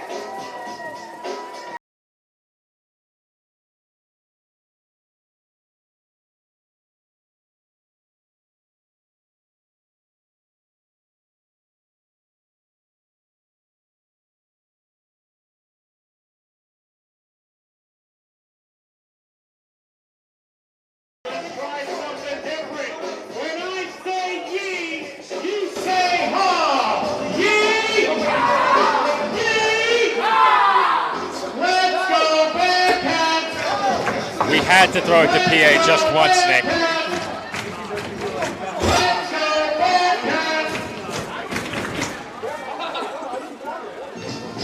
Bearcats! You know, Nick, it seems to me the players out there are having a good time. Yeah, they are. I'm not sure that anyone is having a better time than Anthony on public address. No. A movement here in Waranenko Center. Yeehaw! We should have done an over-under how many times he said yeehaw. You think the Wolfpack are regretting bringing a cowboy hat to the game yet? Yeah, there might be a mix of both. I have an answer to that. Yeet. No yeet. I agree.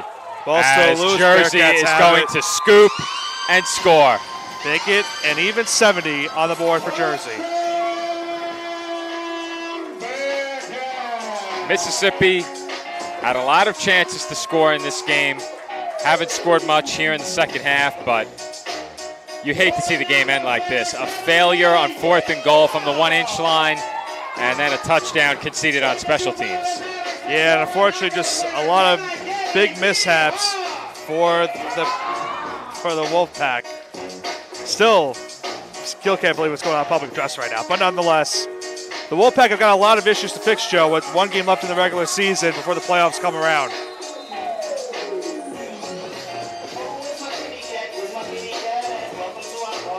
Another 2-point try upcoming for Jersey. And Nick, is it just me or is the music much louder tonight? Very much. I can't hear myself speak. This is hearkening back to that final call of regulation in the championship game. Yeah. We could not hear ourselves. It was bedlam in Waranenko. That's a botched snap, and the Wolfpack have it. Well, we've spoken a lot about the Knicks during these last few minutes.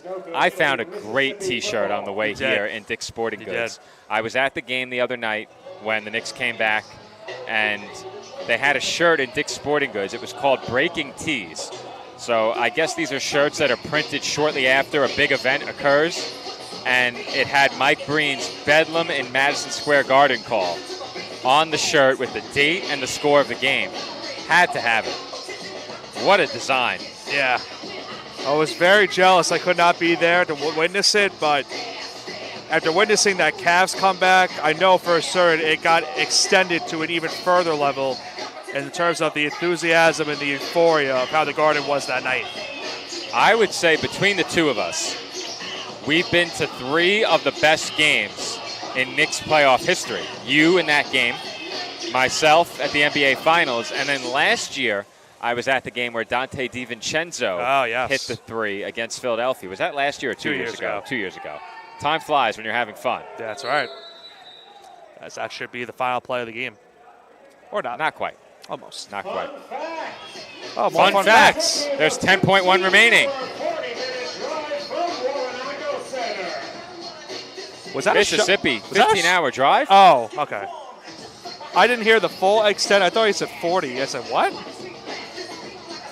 I thought he was taking a shot at me and saying that's how much time it is for me to get home.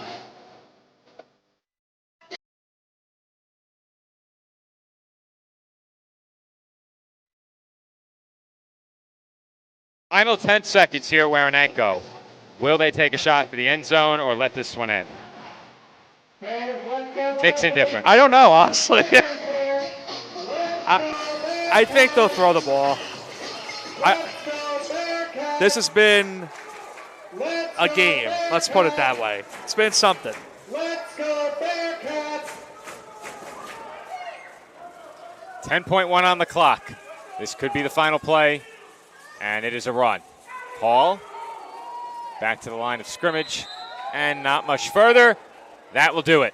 The final seconds tick off the clock here at Waranenko, and the Bearcats close out their home schedule with a 70-18 win over the Wolfpack. A statement win for this Bearcats team, getting a lot of revenge from last season's AAL2 championship game against this Mississippi team. 70 points put up on the board. Can't ask much more if you're the Jersey Bearcats, with still one game left on the regular season. We are going to give it a few brief moments down on field level to see if head coach A.J. Roque comes to the microphone. If not, Nick, our coverage of Bearcats football in 2026 very likely ends here. Final thoughts. An impressive showing from the Bearcats tonight, and I think this is the momentum you want to have, Joe, before the playoffs come around. But big test next week for this team, facing the lone undefeated team in the AAL, that being the Columbus Lions. So we'll see if the Bearcats can keep this momentum going on the road next weekend. We have handshakes between the two teams, so we'll see if Coach Roque heads over following handshakes. If not, the NBA Finals are getting underway in less than 5 minutes, and I know you have post-game plans. And here on PDF, for me, it has been a packed day of coverage. We covered the Maple League this morning, and I was getting a message from our producer, Dave, back home. But nonetheless, Nick, packed day of coverage here on PDF. We began with the Maple League this morning. It was a win for the Crocodiles over the Giants here on PDF. We wrap up our doubleheader here on this Saturday with a Bearcats win, 70-18, our final score. Nick, do you see Coach Roque out there on the field? I do. He's exchanging words with his counterpart on the other side. So we'll give it another 30 seconds. But, Nick, if we are signing off for the final time this year here at Waranenko, it has been a blast covering Bearcats football as always. We hope that once again we were able to step up the quality of our broadcast this year, and of course we are very excited to potentially be back next year. Nick, how about a yeehaw to sign us off? I'm good. Nick declines, and that's how we'll wrap it up. I will say, looking forward to next month. I'll give the Knicks a yeehaw as we sign off for the final time. Yeah. My name is Joe Foreman, alongside Nicholas Pavona, our engineer Joe Calabrese, our camera operator Pat Gialorenzo. We thank you one final time. Everyone, enjoy the rest of your Saturday night. Enjoy the NBA Finals. Let's go Knicks, and thank you everyone for another great season of Jersey Bearcats Arena football.